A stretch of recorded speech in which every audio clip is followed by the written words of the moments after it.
down in front. Thank you guys for coming. Yeah, sit down, Jade. Hi, welcome. My name is Meghan McCauley. I'm the Outreach Director of the Hollywood Fringe Festival. Welcome to the workshop. Thank you so much. Thanks. Hello. Hi. So this is our third workshop. We are going to be talking about festival expectations today. Come on in, find a seat. I want to start by saying thank you so much to Heather and to Sacred Fools for having us tonight. Also, huge round of applause for Sacred Fools. This is our first great. So excited. Nice space. It's a nice looking space. It really is. As I mentioned, I'm the Outreach Director. We have other staff here tonight, and I'm going to let them introduce themselves, starting with...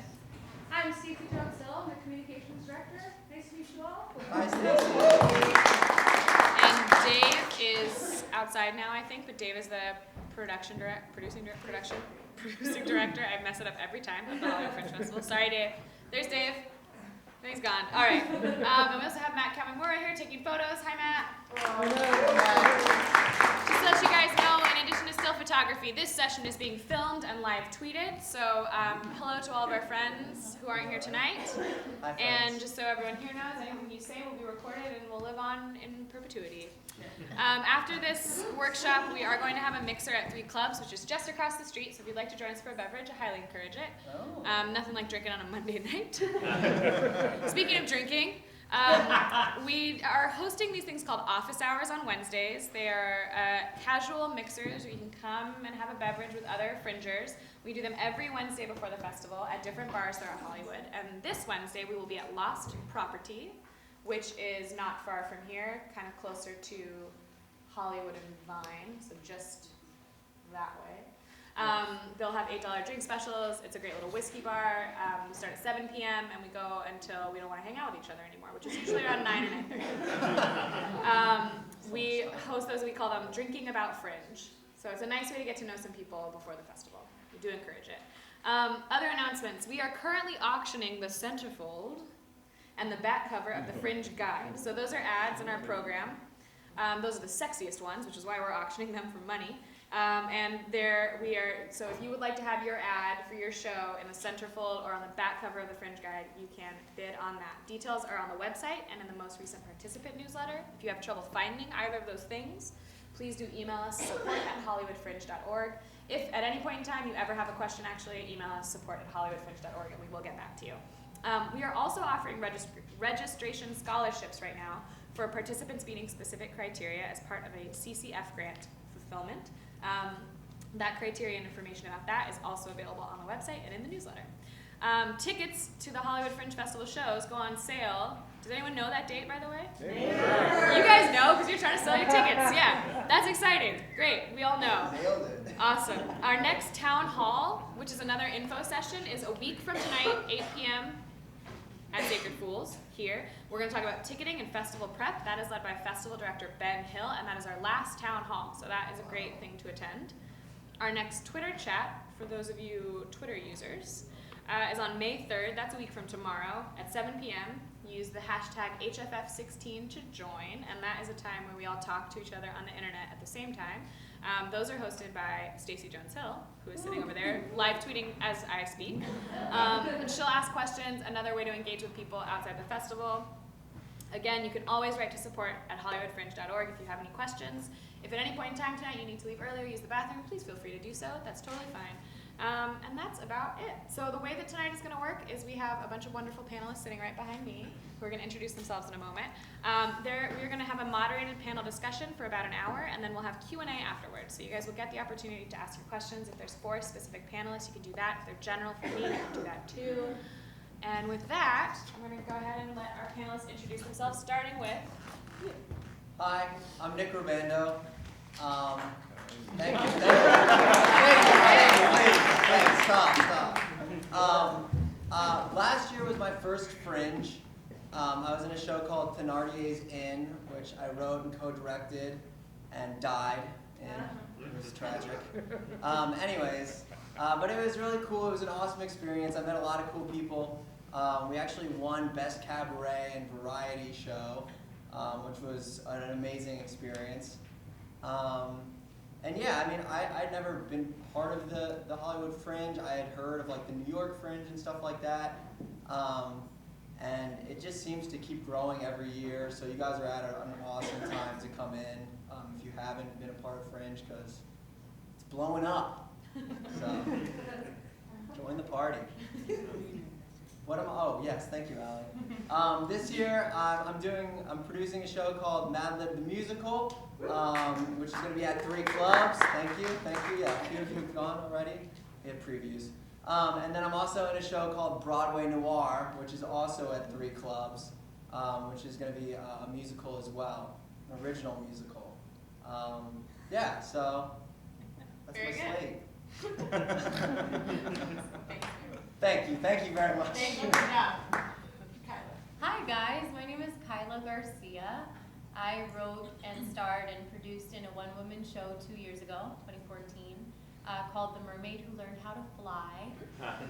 And it was my first Hollywood Fringe. I had done New York Fringe. I'm originally from the East Coast. I had acted in New York Fringe.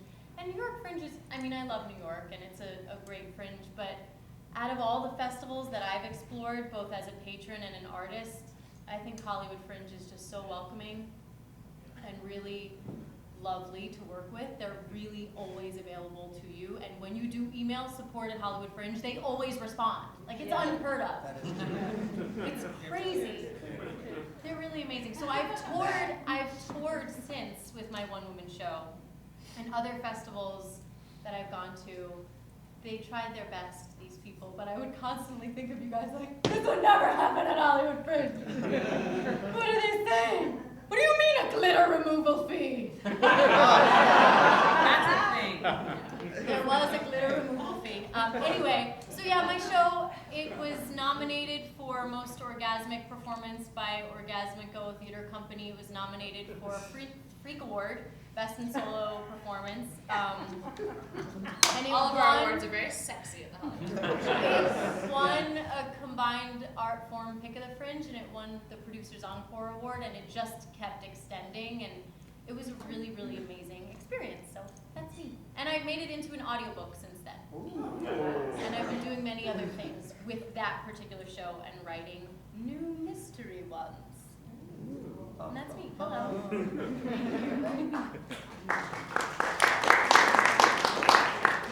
Hi everyone, my name is Sam Hunter. I'm the artistic director of The West. I wore my t-shirt because of promotional material purposes. I didn't.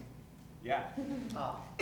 Last year we did Lady into Fox, which I wrote and directed, which was nominated for a couple of things that I don't remember because we didn't win.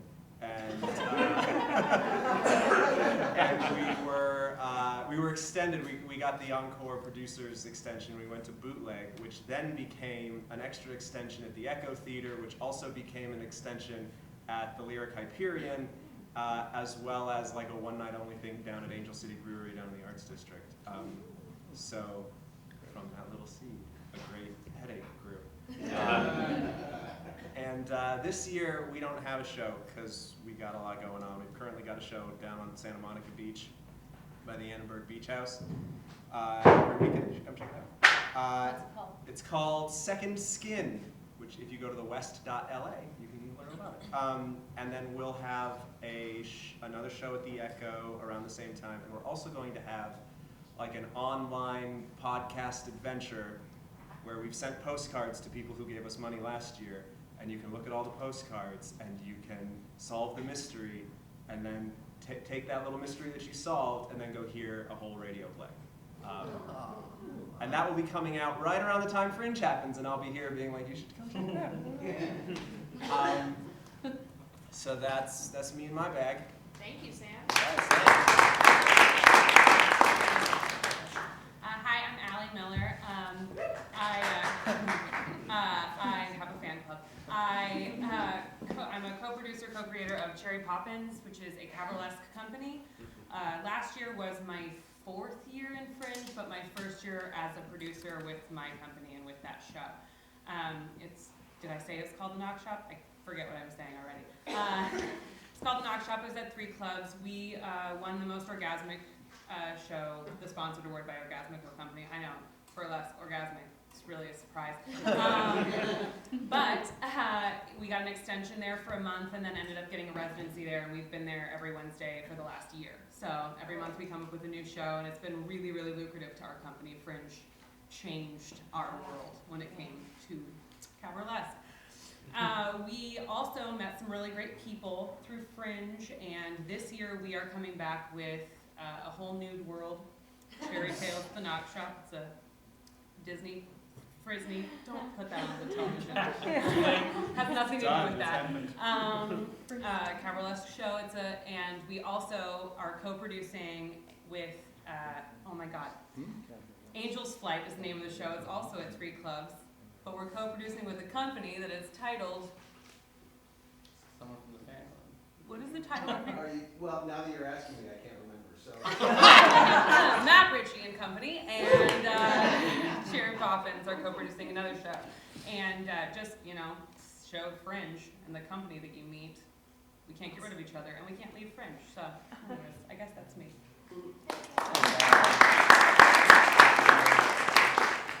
Hi, my name is Jim Hanna. I acted in 2 Fringes solely as an actor, both in this space, coincidentally. And then last year I went all in and wrote, produced, and acted in my own show.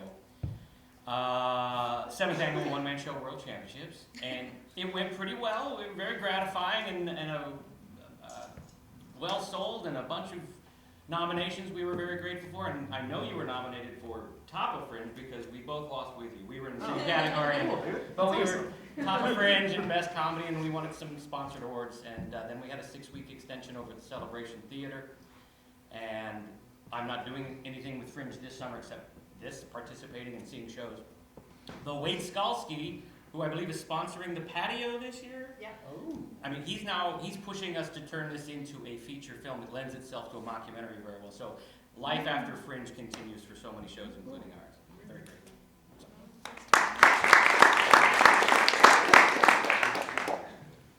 Hey, I'm Kate Motzenbacker. I've done Fringe a couple of times. I'm not an actor. I produced and directed a couple of Fringe shows last year. The show that I directed, Smile Baby, Extended. I'm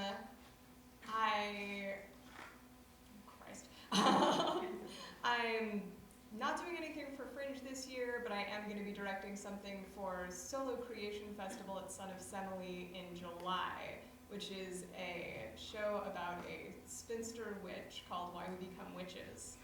I also produce a festival for them for Son of Semele called Company Creation Festival. So if anyone here has or knows of a devised show or otherwise company-generated show coming to Fringe that might want a second life in winter, talk to me. I probably want to see it.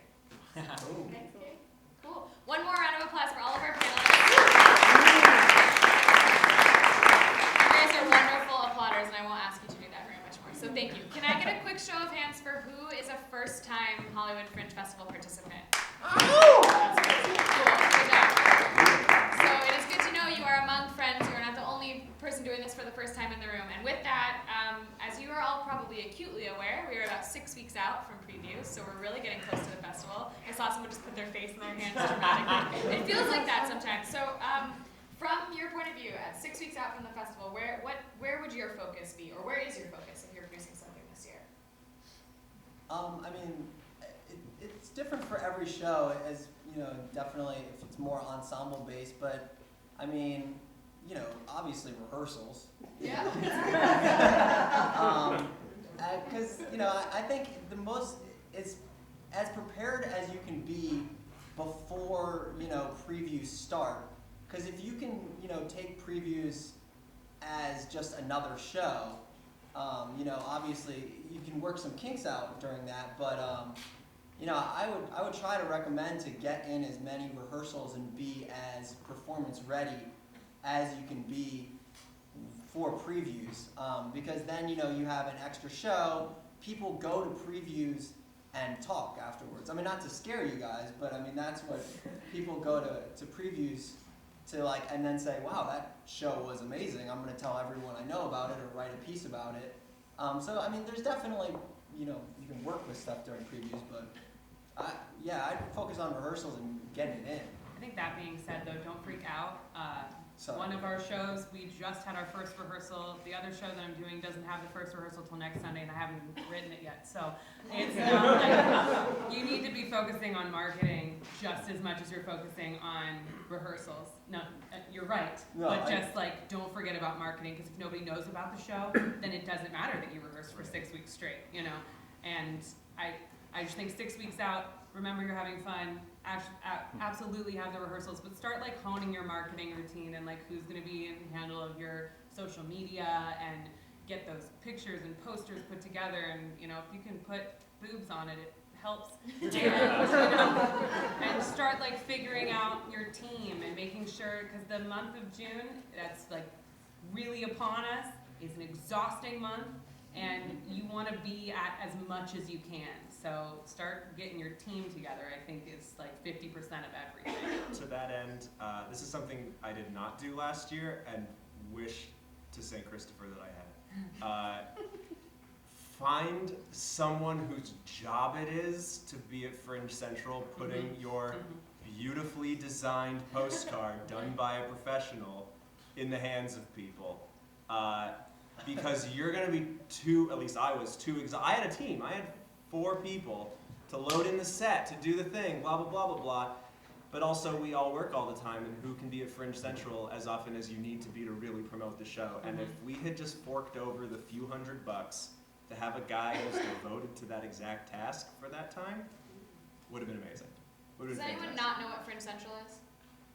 Okay, great. Okay, Fringe Central is It's a bar. It's a bar. Yep, that we run throughout the festival. The Fringe staff runs throughout the festival. It's the main watering hole for the festival, social space. We have parties and events there, and it's also a really good landing place at the end of the night if you and your friends want to come and have a drink after the festival. We sell real cheap drinks, and we are being hosted at the Dragonfly Bar this year, which is not far from here at all.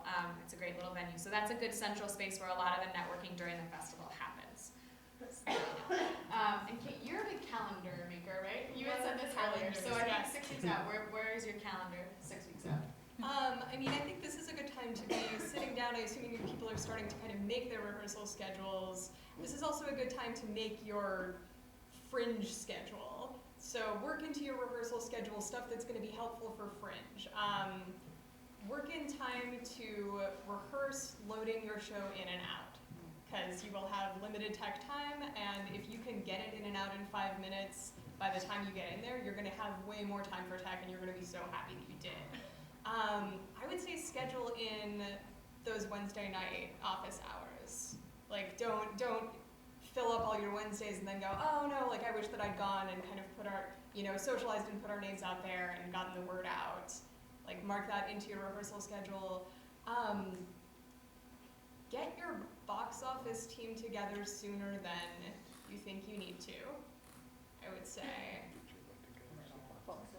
So this is a good point, actually. I was always like my at own pre- box office Yeah, team. I was like and at previews, and I was like, oh no. we lost the envelope with all our cash in it. So, yeah, I mean, I didn't do it. Someone else did, and then he paid me back for it. But it was because I didn't plan to have like a real box office team. So, This plan to have a box brings up office a team. good point. Your venue may or may not have a box office built into it. So if you don't know the answer to that question, this is a good time to ask your venue manager. Is there a house manager? Is there someone who runs things in the front? Or do I need to have a friend or someone in my company be there to check people off of my list when they arrive? So it's a good thing. It's different from space to space.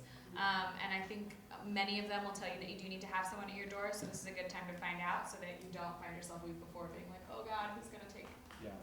Hello, all my friends. You can trade at. Oh, yeah. That's usually a good, especially with people now that you're meeting, now that you're going to be seeing for the next 2 months, is to start working out trades right now, because you probably won't be having shows at the exact same time.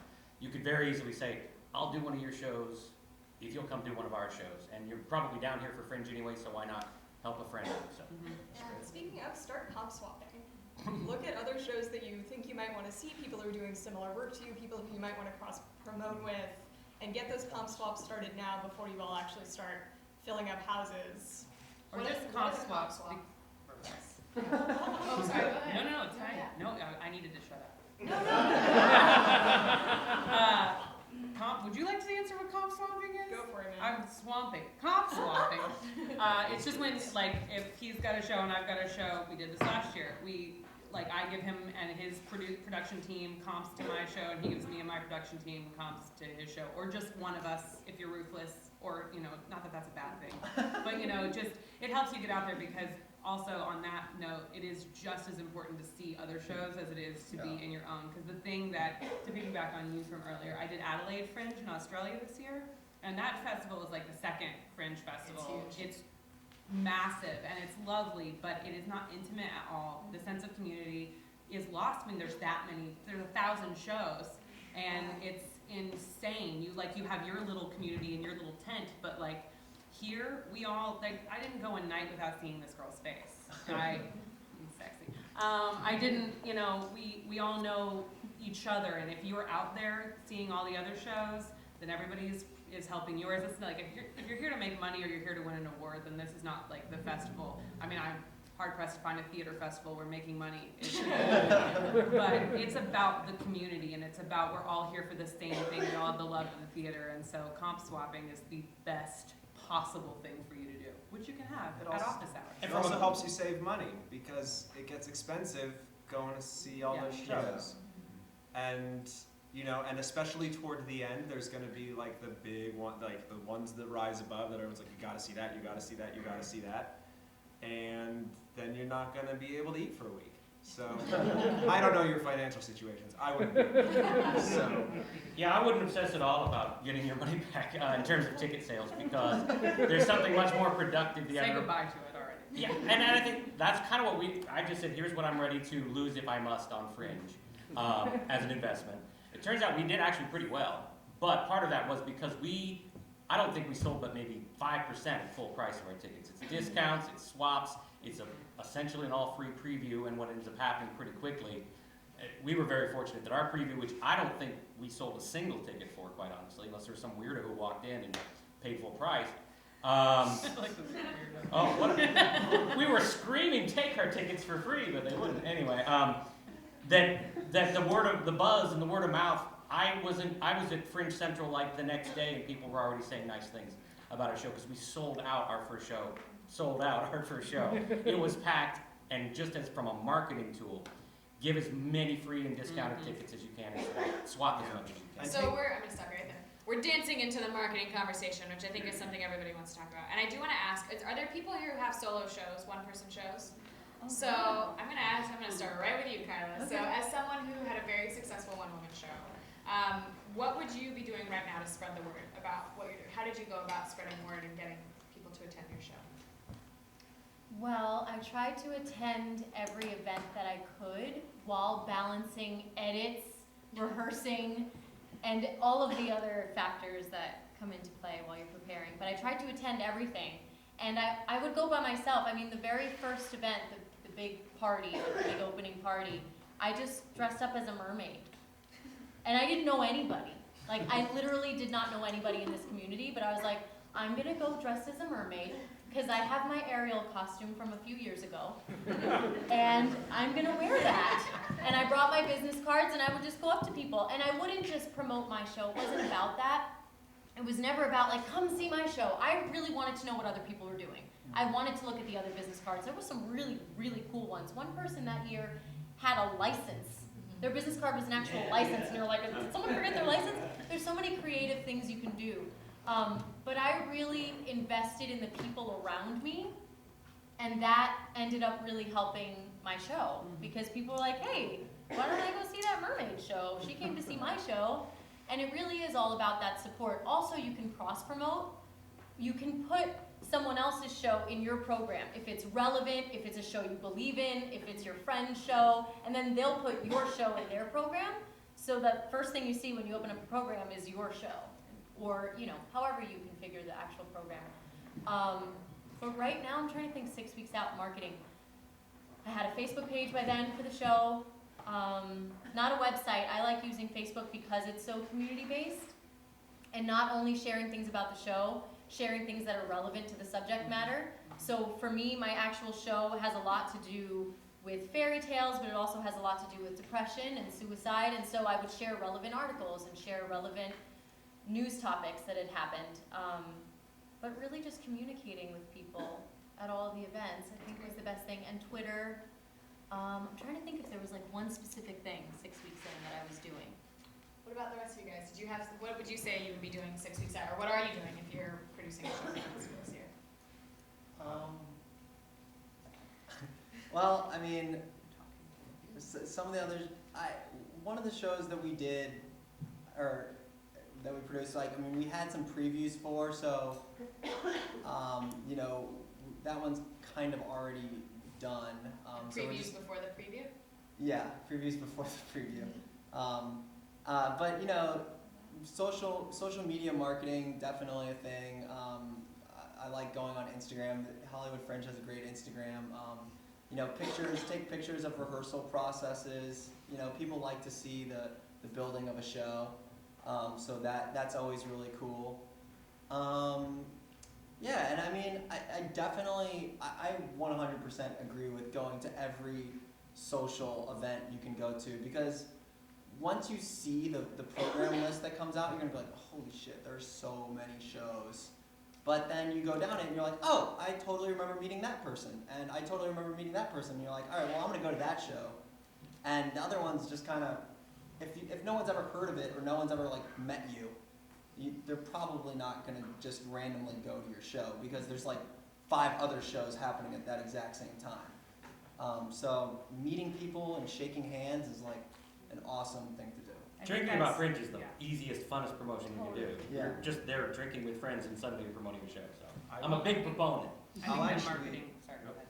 I was gonna say, in a way, kind of the opposite, because I remember, so 6 weeks out last year, we were rehearsing 4 days a week, 6 hours apiece. Woo! And, but I'll say this about that rehearsal process, that is why I think the show is a success. And that was, I mean, we had started rehearsing in January, and our show was definitely, it was an ensemble show, and it was much longer, and we whittled it down. But at this time last year, we were cutting ruthlessly. We were being like, "What's your favorite part? Thank you for telling me." Cut. So. That is ruthless. Well, I was the one who wrote it. I mean, we were being really rigorous with ourselves about whether or not our show was worth a damn. And there were days when we were like, I don't think this is worth a damn. And then we would do something, we would cut something, we'd make a change, and then we'd be like, oh, okay, now it's back in place. We were changing staging and refining and refining and refining. And I do regret not leaving Wednesdays open for drinking about Fringe, I will say that. So like maybe not that much rehearsal. But a balance. But yes, to find a balance where you can really devote that time and energy to really thoughtful investigation about whether you're really doing the best thing that you can do and really putting in the time to do it. Because especially like if you're not going to make your money back, you might as well like do the best thing you can do, so at least there's that value in it. Were you going to speak about marketing? Can I sneak back over to marketing? Yeah, go for it. Marketing is like, it's like 3 things. It's internet, it's print, and it's your face. It's Internet, print, your face. if There you people go. don't If you can like, print the internet on your face. yes, this is Facebook. At Facebook, Instagram, Twitter, I find Twitter to not be as helpful in this particular thing, but if you can tie all 3 of them in together and not fall down at the end of the day, then like, Godspeed.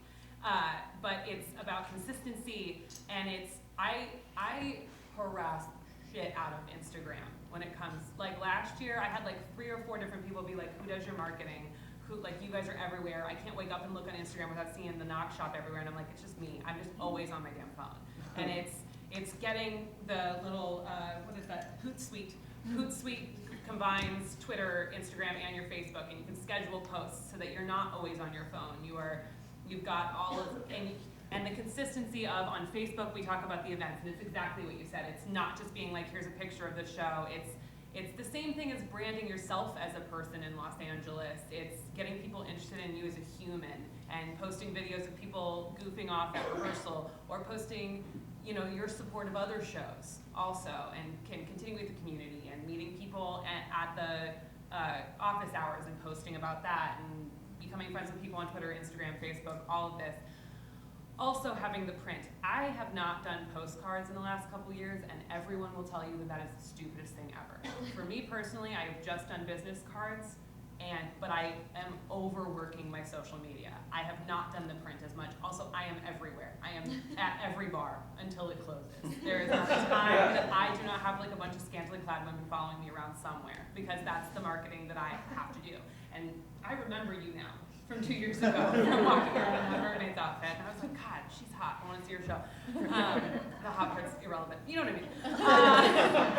mean? But I think that that's, when I say like get your team together, even if your team is just you, even if it's a one-woman show, I've done two-person shows, I've done big ensemble shows in Fringe. Whoever it is that's doing it, prepare yourself and get yourself on a schedule so that you're not like, oh, my preview's already happened and I haven't set up my Instagram account, or now I'm trying to friend people and now all of a sudden, oh, I forgot all of the office hours and didn't go to the first 2 parties, but I'm gonna go to the next parties, because everyone will have already started to like meet each other.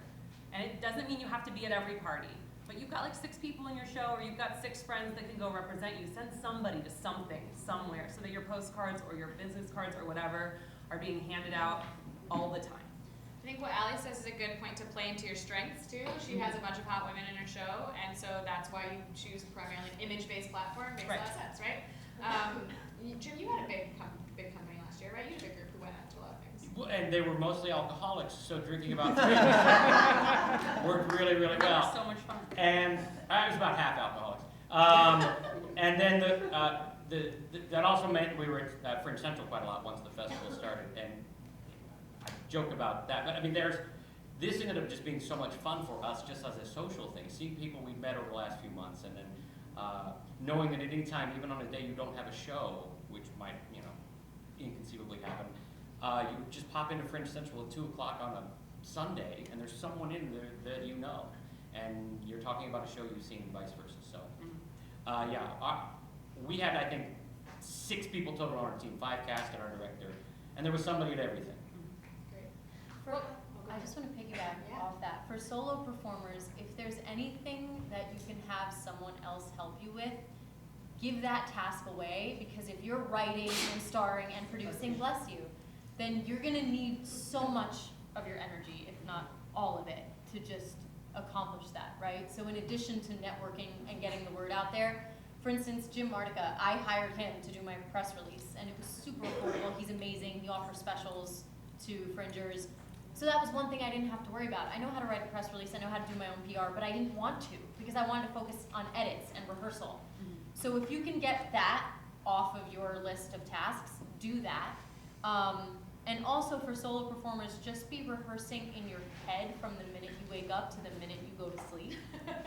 Just have your show, be saying it as much as possible. Because I don't know about you guys, but my rewrites, I rewrote my ending the night before. So I was constantly doing rewrites. So that was there's just so many other muscles you're working as a solo performer and a producer. So try to set yourself up for success by constantly having a schedule. It doesn't have to be the most organized schedule. It would be if Kate made it. But for me, I would allot time, in the morning and the night to always have my script just going, and then actual rehearsals, and then when can I network? When am I networking? And then Facebook, and have a hashtag that you're always using. My hashtag was FlyMermaidFly.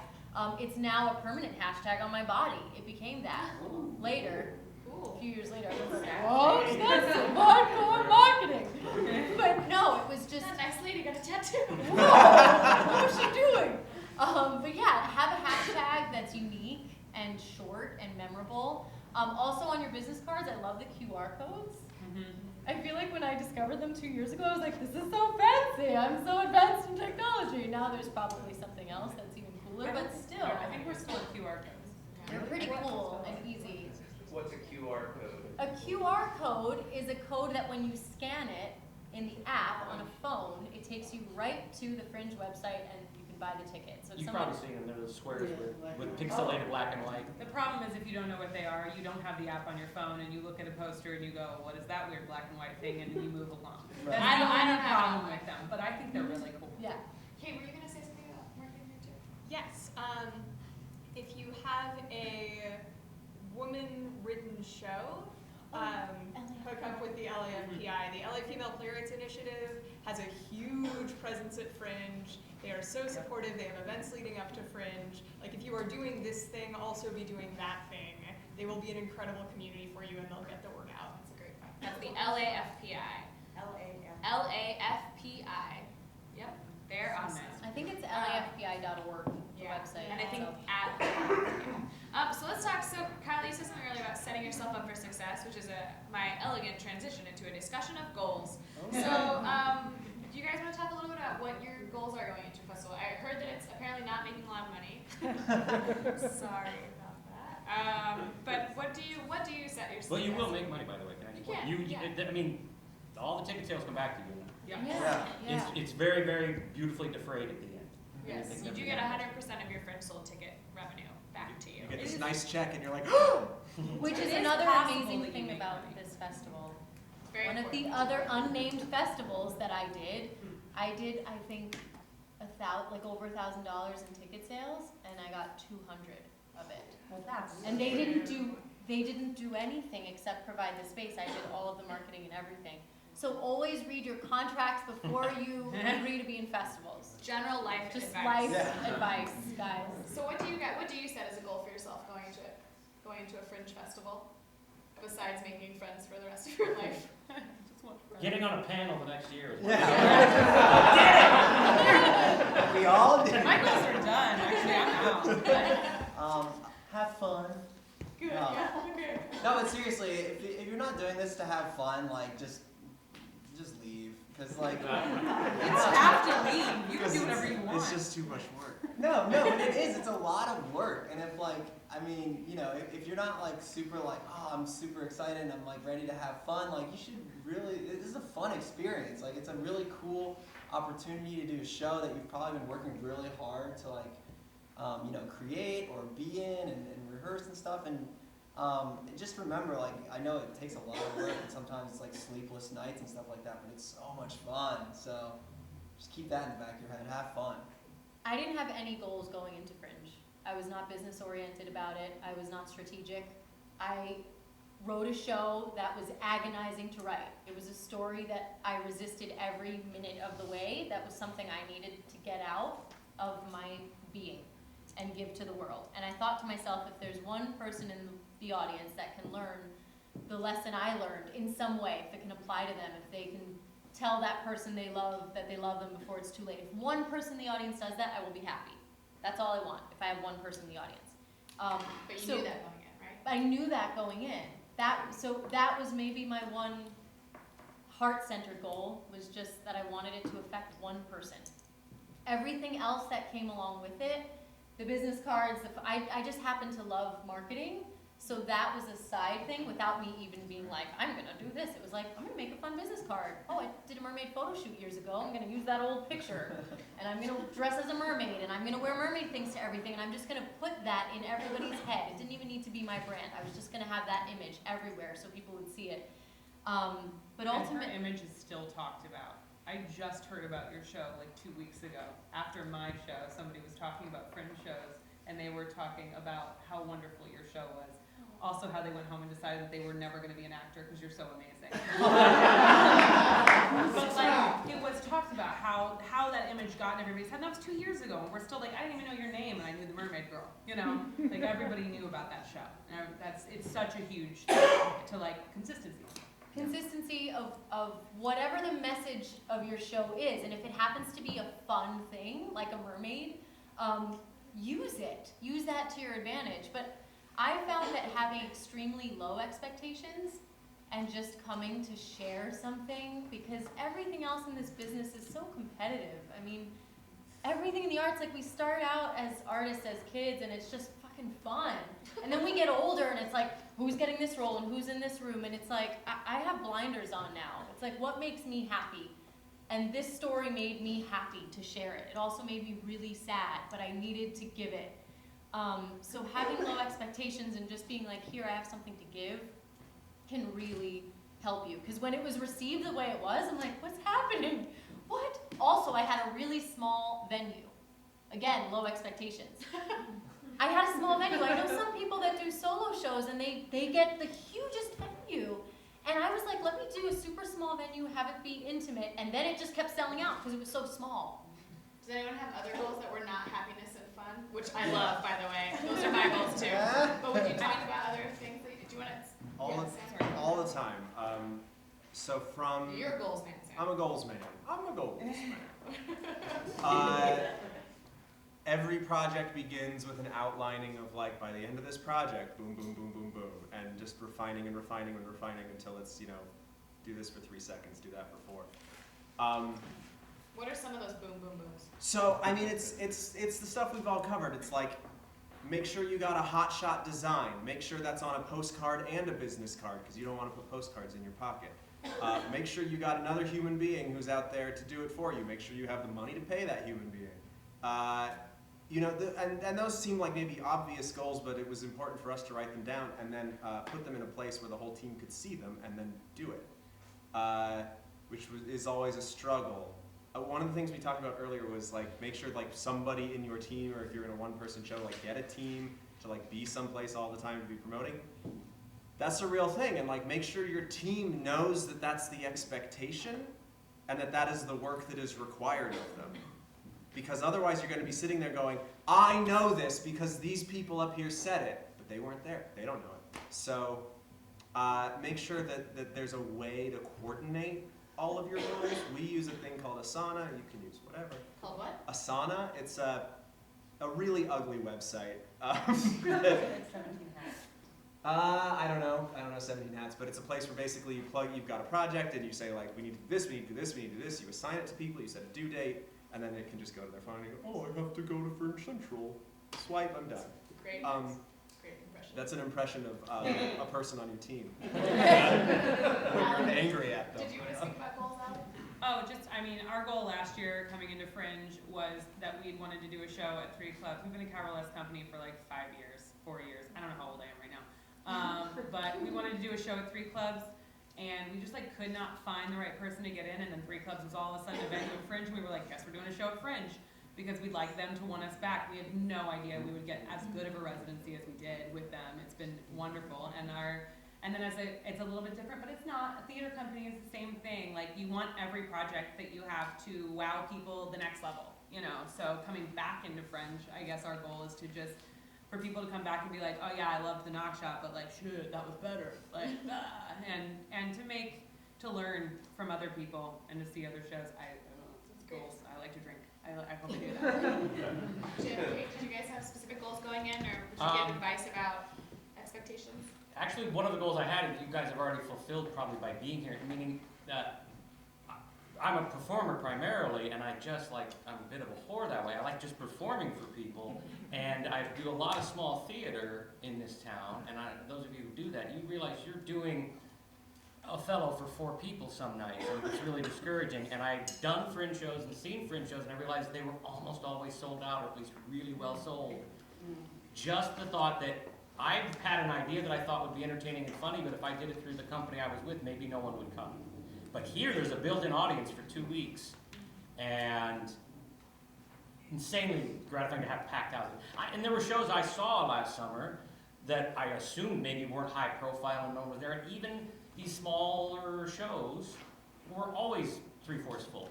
So you'll always have an audience. I love the built-in audience of people who want to see theater that this festival provides, and that's amazingly great. And so, to be honest, that's really all I wanted to do. Cool. And then everything else was great. What about you, Kate? My first year, I ended up doing Fringe because the people ended up co-producing with me, and I had been doing Shakespeare and kind of the like outdoor family-friendly summer Shakespeare for years, and we wanted to do something that we could afford to produce that could be kind of a calling card for us that was like weird as hell. You can say that on stage. That's That's okay. I had a moment of appropriateness in questions. So that it was a low risk way to do something just like super arty and get it out there, and it's not, and it's not Othello. And last year, I think really our goal was to do a show that we could describe in a sentence, because that's a much easier sell. That's a great tip that we hear, and you've probably heard it already. If you can't describe your show in a sentence, learn how to do it as soon as possible. I'm going to move on, but save your thought if you want to bring it up later. We've heard a lot that there's like all these shows happening, and there's like all this built-in audience, and there's a lot going on, and all this buzz, and all this party, and lots of alcohol. Do you guys have quick tips for standing out from the crowd besides dressing like a mermaid, which I also remember every time I met you, you had mermaid something on somewhere. But how do you stand out from the crowd, and how do you, like, someone said earlier, you know, you're looking through the program of shows and the names will jump out to you and you remember that as someone you met before. The people who you met before, what was it about them that you remembered?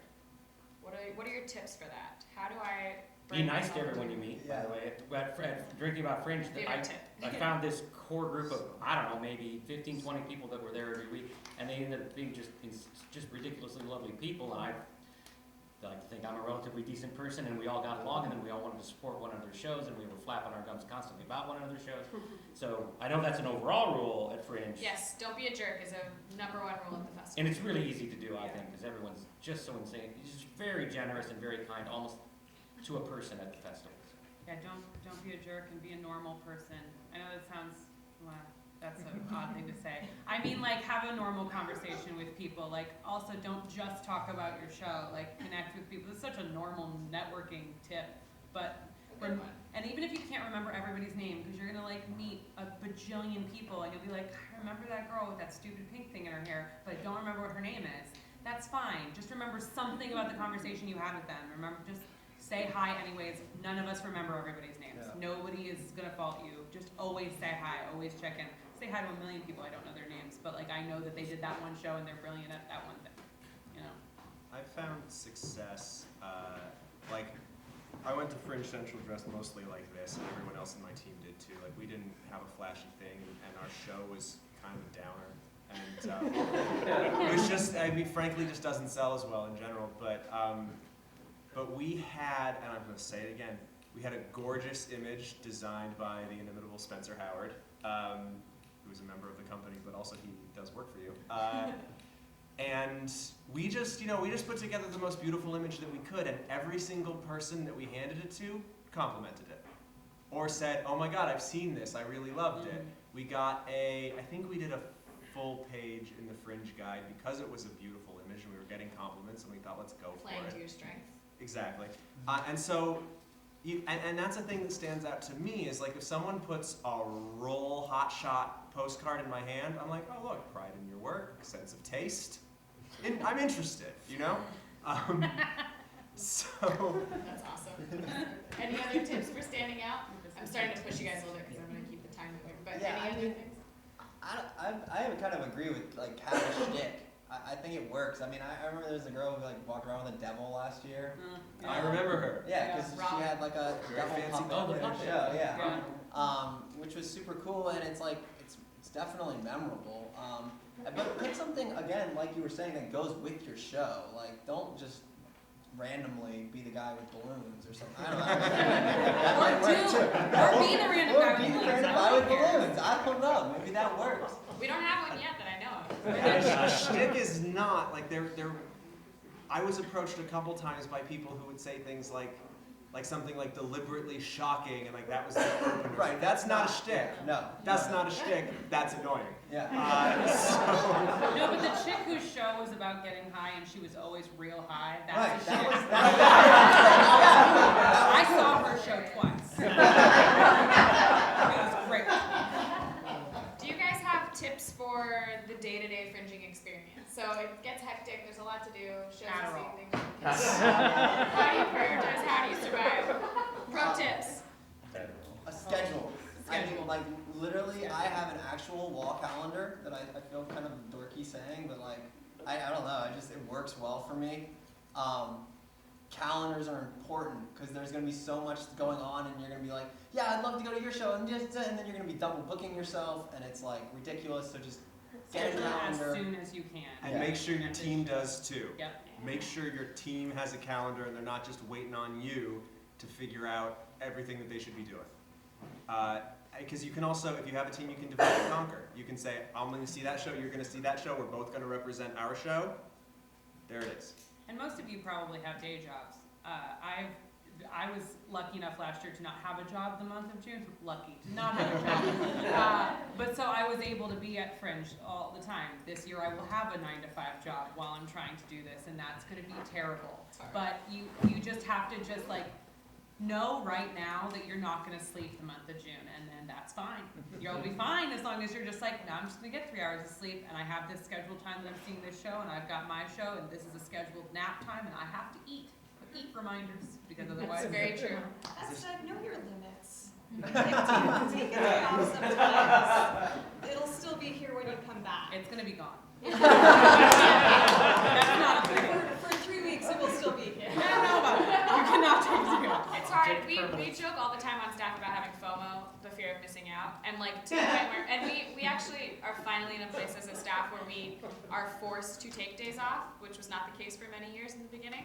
Stacey's nodding emphatically, but we'll be texting each other the whole time. We're like, who's there? Did that one person come back? Did anyone see that show? How many people are at the bar? Like we staying up late, super late. we stay, yes, but we're at home drinking water or like having a meal, or sometimes we come by anyway. But so if you can't get into a place where you can take a day off, Also, can be a treat.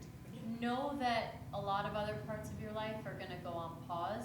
There's this quote, I think Paramahansa Yogananda said it, who's the founder of the Self-Realization Fellowship in the Lake Shrine in Pacific Palisades. Go meditate there.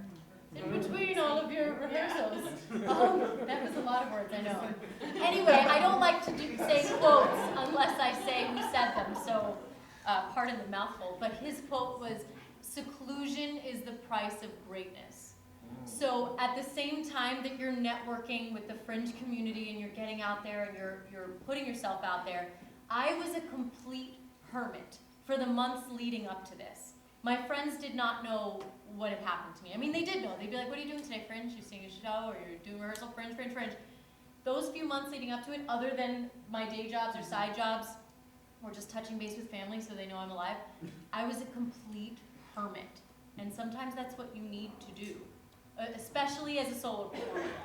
That's what I find. You need to be reserving that energy and recharging and working on your actual show. Because like you were saying earlier, the #1 tip is have your show be great. Make it the best it could be. Just because Fringe is such an amazing, wonderful, welcoming community doesn't mean you don't lower the bar on yourself. I had low expectations for anybody else showing up, but my expectations for myself never stopped going up. It always could be better. There'd be another rewrite. I cut all the sound cues after the first show. I just kept changing everything. I'd be like, no, that's gonna stop. That has to be better. So for yourself, make it the best product it Because can that's where it possibly ends. be. You can have your shtick, you can have your 12-second pitch, you can have your this, you can have your that, and everybody loves you at the party, and they go and they see your show and they go, huh. Yeah. And then that momentum's dead. So I got to see Lady into Fox last year, and it was absolutely incredible. And I didn't know anybody in it. I hadn't even seen the marketing. Sam achieved his goal for the year, everyone. Right There was no shtick, there was no trick getting me in that room. I just kept hearing about Lady into Fox, and that was because he made sure that product was the best it could be, that it was the best show you were gonna see. So when it was done, I was just like, whoa, and it just hit me, and that is the best marketing you'll ever have, is somebody's true experience and appreciation of your work. Do you guys run into any big obstacles during the festival besides like the inability to sleep and like being, trying to get yourself out there? Any obstacles that some of our first timers can anticipate and ways to crush them into the I ground? mean, your tech's not going to go the way you want it to. Sometimes people at the venue are going to forget that you're supposed to be at rehearsal. Sometimes money is going to all of a sudden not be what you thought it was, or it's going to disappear. I've lost it. Yeah, that's happened to me too. Just keep your cool, man. All the people in Fringe that are working at your venue and are trying to do the best for you, and your scene director. Oh my God, Allie. Your lighting and sound directors and your house managers and everybody is working on like what you're working on times like 25, if not more than that. So if you can keep that in your mind and be nice to everyone that is screwing up whatever plan you had, then they'll work overtime to fix it for you, because it's gonna happen. Especially the stage managers. Yeah. I think my stage manager was working like 25 other shows. Yeah. figure out what they like, buy it for them. That's an emphatic, yeah. Sort of along that line, it's like, and I keep coming back to this, like if you have a team or if you've put together a team and you're on your own, balls will be dropped, and in this line, like cut people slack, because I mean, we know the scale of the operation, right? And we can, this is why coordinating ahead of time is really important, but balls are going to get dropped, and just try to not take it personally, because it never is. But don't get walked over either. Did you guys run into Some people anything like should this, just be Jen, with your show last year? It's your first time directing, right? Yeah, well, I actually didn't direct, I'm producing, but yes, as a producer for Fringe. I actually felt really lucky, maybe because I just felt like, yes, there were times when the show before didn't get out quite when they should, but overall, by the way, their shows are really very generous and kind about getting out when they're supposed to and all this stuff. But occasionally it comes up. We had a tech thing that stopped working 3 minutes before curtain, but the whole time it was just like, what are you gonna do? We gotta go up at 6:05 because if we don't get out by 7:05, we're gonna get yelled at. So we had no choice. We had to open when we were supposed to open. I would just reiterate, not to make you all panic about it, the box office thing was the one thing that struck me, that snuck up on me. Suddenly we were like, oh my gosh, we have 8 shows and I don't know who's running our box office. That snuck up on me. Then, of course, the Fringe gods, mercifully, this stranger who knew our director said, I could do 4 of them for you. I'm like, okay. And so things happen, but just track that one if you can, as soon as you can. Make box office really easy for the person who does it for you too. Give them the speech, typed up or text it to them so that they have that ahead of time. Give them all the change. Make sure you get the change the day before. Just so you're making their job super easy, so they're not stressed out. You're just giving them everything and they go up and do it and it's done. Did you guys run into anything, Nick? You had a huge show, like Yeah, a lot of stuff. we had a really big show last year.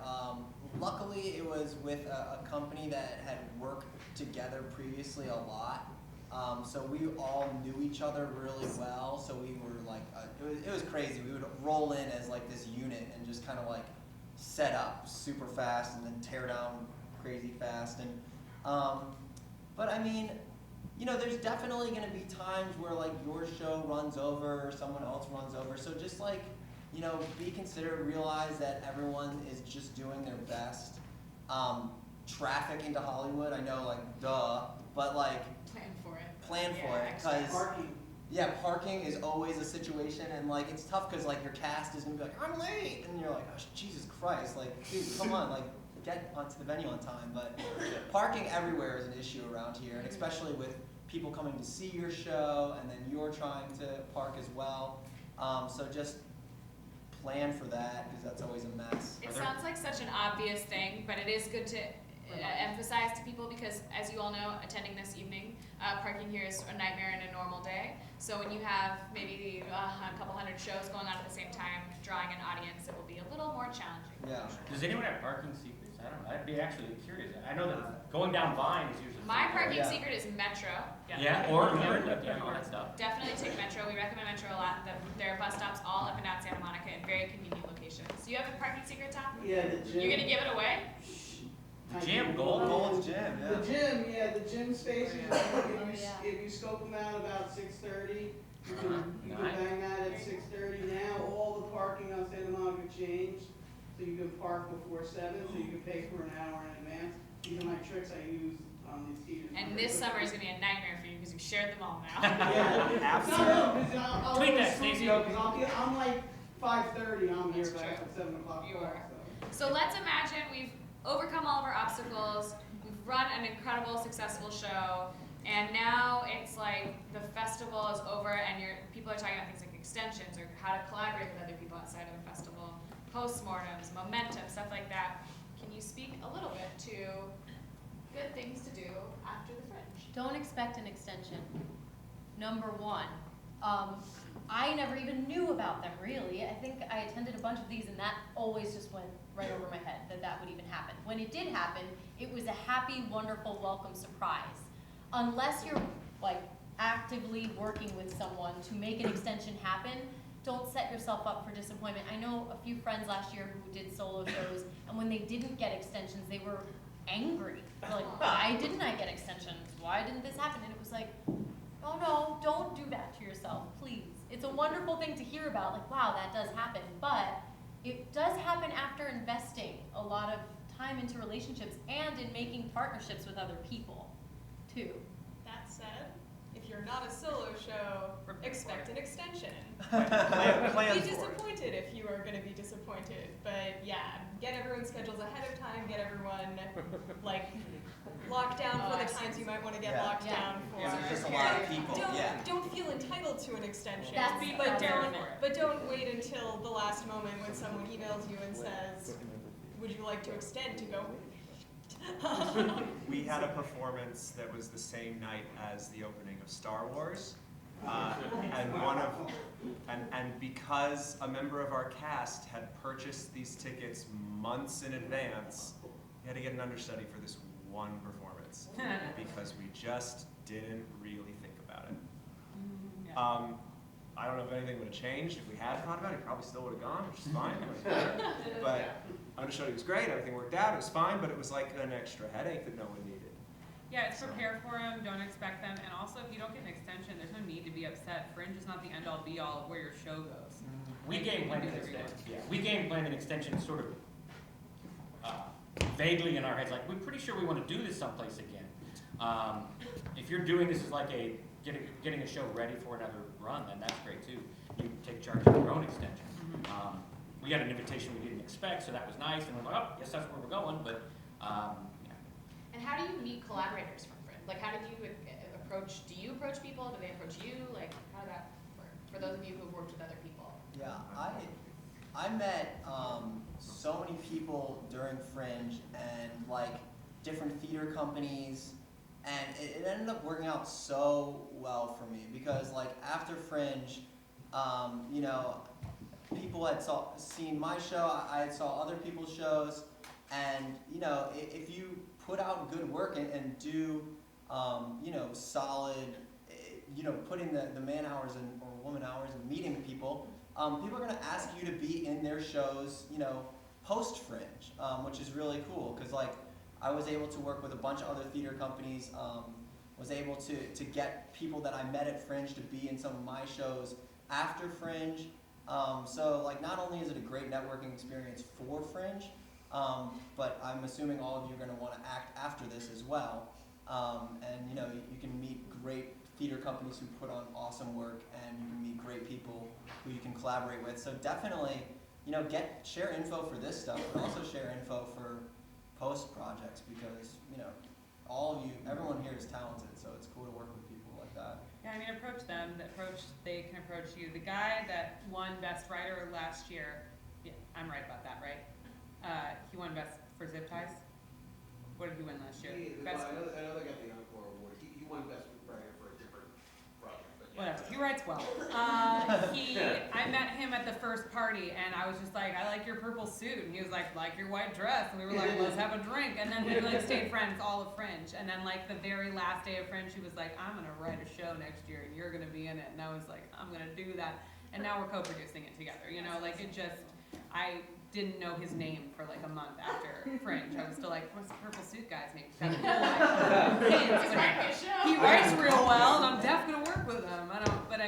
And we talked to a lot of people about collaborating with him. I got a lot of people. I'm in one night of Mad Libs, right? Yeah. During Fringe, and worked with them. I mean, I met them before that, but after working in Fringe together, we were like, oh, we see each other in a different light, you know, and it just happens. But see the other shows so that you know if you want to work with them or not. Don't just do it. You get approached by people, or you'll see something that you're just drawn to, and it's, I mean, like any sort of like it's all who you know kind of advice. It's like just being open to the collaboration.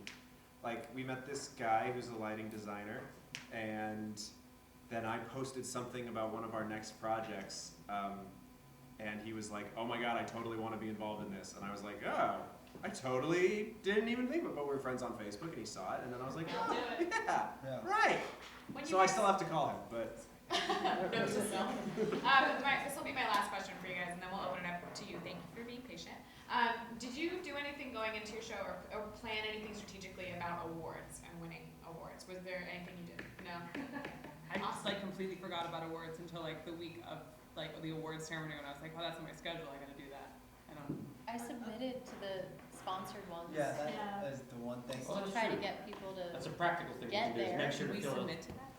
Somebody Yeah. want to speak to that? Yeah, how does that work? I just remember seeing, It's online, On yeah. the Fringe There- website. there's here's each company or each organization sponsored award, and here's how to apply for it, because each group had their own different criteria and rules. Look, I'm not gonna say I'm immune to it. It was awesome to be nominated for stuff last year, and to go to that award ceremony and have one final night with our team together celebrating, and then the next day the depression sets in, because Fringe is over after that. I certainly didn't go in like, oh God, I'm only doing this to get an award. I'm not gonna lie though, it's lovely. It's lovely Yeah. to get recognition from peers and other organizations. So To speak to that, there are two different types of awards. One of them is they're community awards. These are the Fringe awards. They are called the Freaks. They are voted by people who see other shows, people who write reviews on the site. It's a Fringe-run ballot. It's a really open community festival. You see more than 2 shows, I think, ever when you get to vote, or if you're a participant. So those are things that are run through the festival. And then there are sponsored awards, which are run by other companies. That's where they have their own criteria. They may do a selection process. It's usually more given, it's awarded to you by an individual. Fringe itself as an organization, we do not give out any awards. We make no judgments on any show except that we all love you so dearly. So we don't give out any awards. They're voted on by the community, but sponsored awards are given out like by judges, wigs and stuff. But those do get posted. They do get posted on the Fringe website, and you'll get that in your participant newsletter when that time is right. It's not up yet, so don't worry about looking for it now. But it is a good thing to check. Do you guys do any? This is my last question. Do you guys do anything as like producers, leaders? Do you do nice things or follow up things for your company after a Fringe festival? Yes. I write thank you notes. gave them some of the money. Right, thank you. Yes. Yeah. Gave them. I mean, I've just continued to work with them every week. There you go. I don't think I'm nice. I think some of them are nice. I don't know. I call them into an evaluation meeting. I also give them a cut of the box office, and if I remember to, I write thank you notes. No, but I. Because I don't know, I'm a Boy Scout, and evaluate. So the team comes together and we say what went right, what went wrong, because this probably Post-mortem, if you will. Post-mortem, because it probably won't be our last Fringe. We're not doing it this year, but we're gonna do it next year, and having all of those points to remember for next year, and we keep them all in the same place where we keep our list of other goals, so they're always there. We can go back to them easily, and then, yes, hearty thanks, and whatever they like, buy it for them. Yeah. The team. That's right. With all that loveliness being said, after all the success of our Fringe Festival, I was kicked out of my production company. Yes. So, with that being said, sometimes that stuff happens. I know, right? But because I made such good friends at Fringe, it didn't matter because I had a whole community of people to fall back on. So, sometimes shit happens. And now you're on a panel. And now I'm on a panel. Unstoppable. You're really thinking us. I feel great about my choices today. Thank you. But you have to go into this whole thing and meet people because you never know what's gonna happen. But the more people that you can, become friends with and build relationships with, which is why I love Fringe so much, because it really is. It's like a really cool, tight knit community, and it's awesome. It's summer camp. Summer camp, right? It's like a really expensive summer camp. No parents, no rules. No Jello It's real recipe, which meatballs I kinda would like stuff. to add in there. Let's give a round of applause for our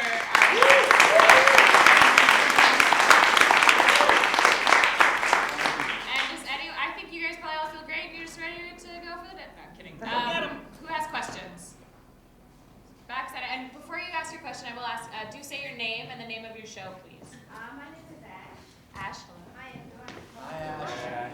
And my show is a unique show in this festival. It's the only show which is not in English. It's a show which is in Hindi and it runs with English subtitles. And I've done this before in Sydney. I've just moved from there. What's it called? Gandhari, In Search of Life. It's a story from Mahabharata, but it's a very empowering play for women. And it's a solo play, which I'm doing, and I'm playing 14 characters from Mahabharata, which is the longest epic in the world. That's amazing. I What don't is your know how question? Many people know about Mahabharata, but I'm really excited, and my team is coming from India to support me to do the music and lighting, because I don't know if anybody can help me because of the language barrier. My question to you is, how do I promote this show? I know I have to get my own audience from Indian community, from Indian associations. I'm getting their support. But other than that, what do you think I can do to promote this show? That's a good question. So the question is how to promote a show to a specific audience, and yours in particular is Indian audience. Yeah, no, but this is for multicultural audience because we have English subtitles. Okay, got it. So how would you target? So it doesn't stick. In fact, this show was premiered in NIDA in Sydney in 2005. That's and great. we had a lot of Australian audience Great. coming to watch from NIDA. Let's grab some answers to your question. I would say rather than looking at that as some sort of setback that it's the only one, like the way you introduced it, it's unique that it's the only one that's not in English. But the fact that it has the subtitles, that alone, That's a hook. that I'm like, wow, that's super Right, I cool. wanna see that. The thing that seems like it would be a weakness is actually a strength.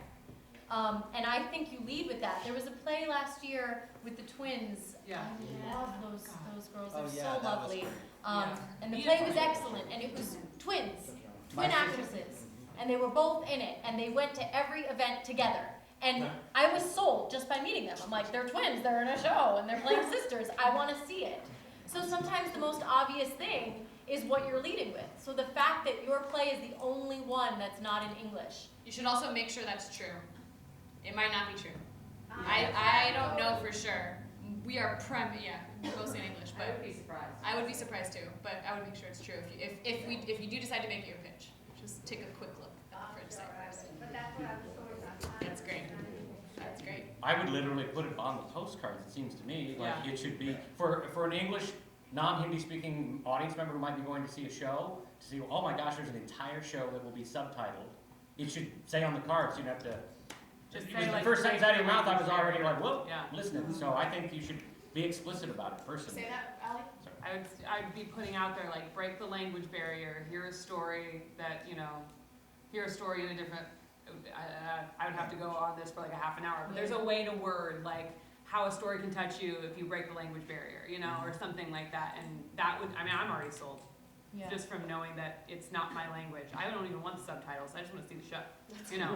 And don't feel as though you need to over-explain it, ever. Do you see that we're all sold from that one sentence of it is the only show that is not in English and it has subtitles and it's empowering women? Done. Done. Sold. Yeah. So don't even, don't talk through your blessings, is what I'm saying. You said it and we were hooked. So take that and use it to your advantage. There you go. Next question. Thank you. Right here in the front. So, Sam. Your name and name your show. My name is Julia. I'm working on Broadway Noir with Nick. It's an original musical. But I was wondering, Sam, for new works, and you said you cut. How long did you end up having your show? Like, how long was it, and like, what were you cutting back on?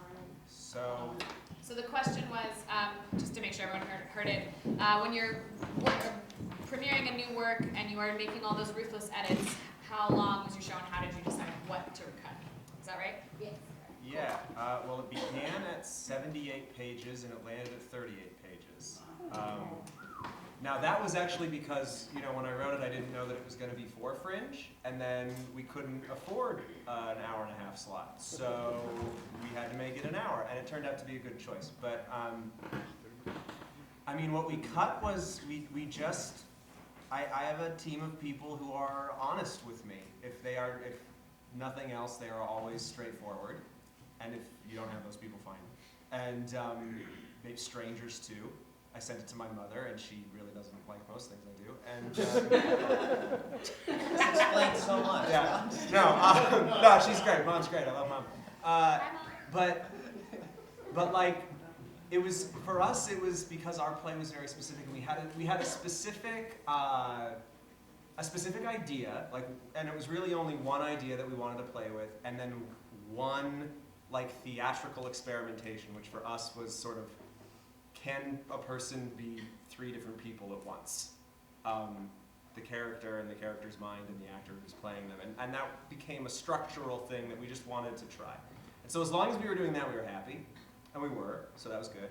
And then in terms of cutting, it was just like, well, how much weight does this actually carry, and can we make things more calorically dense without being like, oh my god, this is so dense? Just like, we had a lot of scenes that, like, it moves it a little forward and then a little forward. Let's have one scene that moves it forward, you know? That's great. And it's totally unique to each play.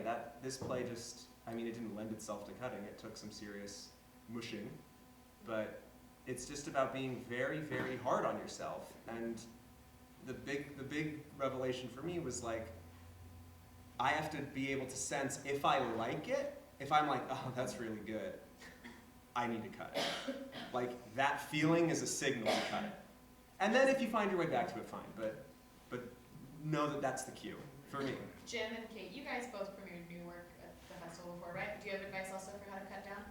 Schedule the cutting. I know I'm a monster, I just schedule things. But You're not a monster. You're wonderful. Thank you.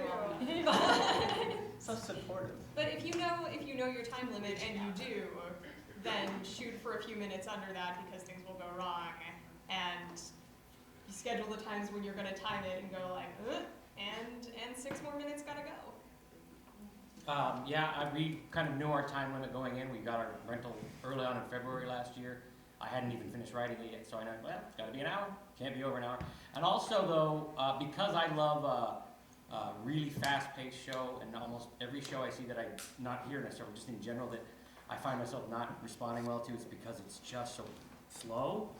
I love a fast-paced show, so that just forces sometimes, like, I don't want to cut that section. We're just going to clip along a little faster. We're going to keep moving. We're going to get our transitions faster. We're going to not pause like actors love to pause so much. And so almost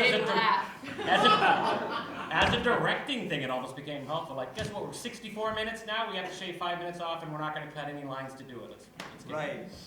Stop you guys there. Next question. Right here. Yeah. And your name and your show. Dave, and our show is Mind to Mind. It's a mind-reading show with a cartoon character on television that reads the audience's mind. Cool. And what I wanted to hear from each of you was, what was your best marketing plan or action that gave you the most bang for your buck, or what was the best one you've heard of? And we can each answer in 1 sentence. Last year, we invented a hashtag for our show. We did hashtag not Les Mis. It was a spoof of Les Mis. 1 sentence. Yes. Promoting solely on Facebook to all of my friends and community. A beautiful image placed lovingly in an individual's hand. Order in bulk.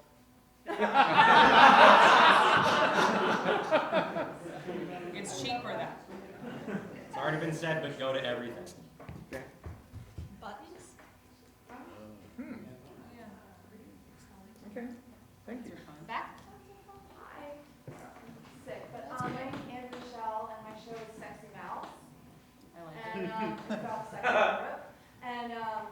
And so my question is, after the show, we're considering doing a couple things, like when the show is over. One is maybe doing a talk back, because it's kind of a talk backy kind of show, a little bit, and or I have this idea where I'm going to make these little heart-shaped cookies that say Sexy Mouse on them, because that's what they are. They're these cookies from Oktoberfest that you get, and have people, take photos and do a hashtag I'm the Sexy Mouse thing, So do you feel like that is, I guess that's a good idea do you think it would be good to do a talk back, or do you think it's good to have right after the show, see if people would partake in these sort of photography? Take that cookie with you everywhere. Yeah. I like the photograph. Take photos with that cookie and that hashtag. hashtag at every party. Okay. Just make a big cookie, and then you can have your talkback too if you want to. But if the talkback isn't factored into the time slot, Yeah, then it would be part it of would the be? thing. Yeah. It may. if I you mean, it would be if we think do it. if you think the subject matter is gonna elicit that, like, if the audience wants to know more, I mean, with every show you wanna know more, but specifically about sex in Europe, it sounds like that's a whole other world that you're going into. Yeah. That sounds like a great idea to have a talkback and very generous, as long as the time is managed well. Yeah. And the cookie is just freaking awesome. Cookies. I might offer, from many years of doing this, that attention spans can be short during Fringe. So you may want to think about that. A lot of people are like, so because there's a Double lot of booking input shows. going on, it may not be the, I mean, maybe do one and see how it goes and then plan for others. I But might try to leave. I do see some short attention spans during the festival, including in myself, and I'm normally pretty. Also, the Vagrancy, after one of their shows, I'm not sure if it was last year or the year before, but they had a camera crew outside, and as audience members came out, they would say, what did you think of the show in one word? Or it sounded like you had an idea similar to that, like if you had the cookie and they just took a picture with it, or Right. if you wanted to hear people's responses. That might be even more fun than giving them the satisfaction of a talkback, having them come out and be like, what the hell just happened? This was amazing, whatever. You get their raw responses and use that as your marketing. Awesome. The hat? Hi. Denise Pazienti, my show is called Forced Entry. Okay. Show. Hello. Hi. So this is a boring technical question. Not at all. Going back to the swap. Swap. Yeah. And if you want to give somebody a discounted ticket, Yep. how does that work? Because I'm imagining you're Sure. like keeping track of people and going Yeah. through I can speak to work? that. So on the Fringe project page where you guys have all set up your project, there's an admin tab. On your admin tab, you'll see all your little all your performance dates lined up. They're stacked on top of each other in date order. So in each one of those performance things, there's a little link that says comp. You just click it, type that person's name in, and hit go. It's a good idea to get someone's email address, because if you have their email address, then they'll get a reminder that they have a ticket for that show. It'll be like, you have a ticket to see this show, which is nice. If you don't have their email address, you can still input their name, but they're not going to get that reminder, and sometimes people might forget. For discount codes, it works the same way. You click the link that says, I think it says discount code. It's pretty straightforwardly labeled, and you can make the code any combination of numbers and letters that you want, and then set it to whatever price you want it to be, including pay what you can or free if you'd like to do it that way. So if you'd like to make a code, let's say it's like a word people might not know necessarily, like your middle name or your favorite color, then you could also just say, use this code and you'll get it for free, and then it's on them. So it's then on them to, yeah, you'd still have to do it per performance, correct, yeah. Each of these rules is per performance. So Discount codes are really helpful, way to go. you guys. I don't know anyone who just sells full price for their tickets. It's almost unheard of. So whatever price you do have, I would say just, I think my tickets were 13 because it's my favorite number. So I was like, I'm gonna make them 13. And then, but they were always less. It was always at least $2 or $3 less because of the discount. That's just a given. Everyone likes to feel like they're getting something. Smart pricing structure though, because like if you know you're gonna be selling discounted tickets, you can go a little higher on your initial ticket. we have one producer who says all of his Fringe shows are $15, but he's never sold a $15 ticket. Yeah. Next question. Good? Yeah. Yep. I'm Joanna. I'm doing Joanna's Super Happy Bedtime Review at Comedy. And hello show. I have a question about discount codes. I'm doing pay what you can, but can I do like suggested donation or something like that? So if you do, okay, the question is if you do pay what you can you do a suggested donation? To do pay what you can, I believe you enter a base price. So it would say, you can select pay what you can, but you can still enter a ticket amount in there. So let's say you put in $7, but it's pay what you can, that person can change it. Oh, really? Oh, If you want us to walk you through that, email us at support@hollywoodfringe.org and we can totally do that.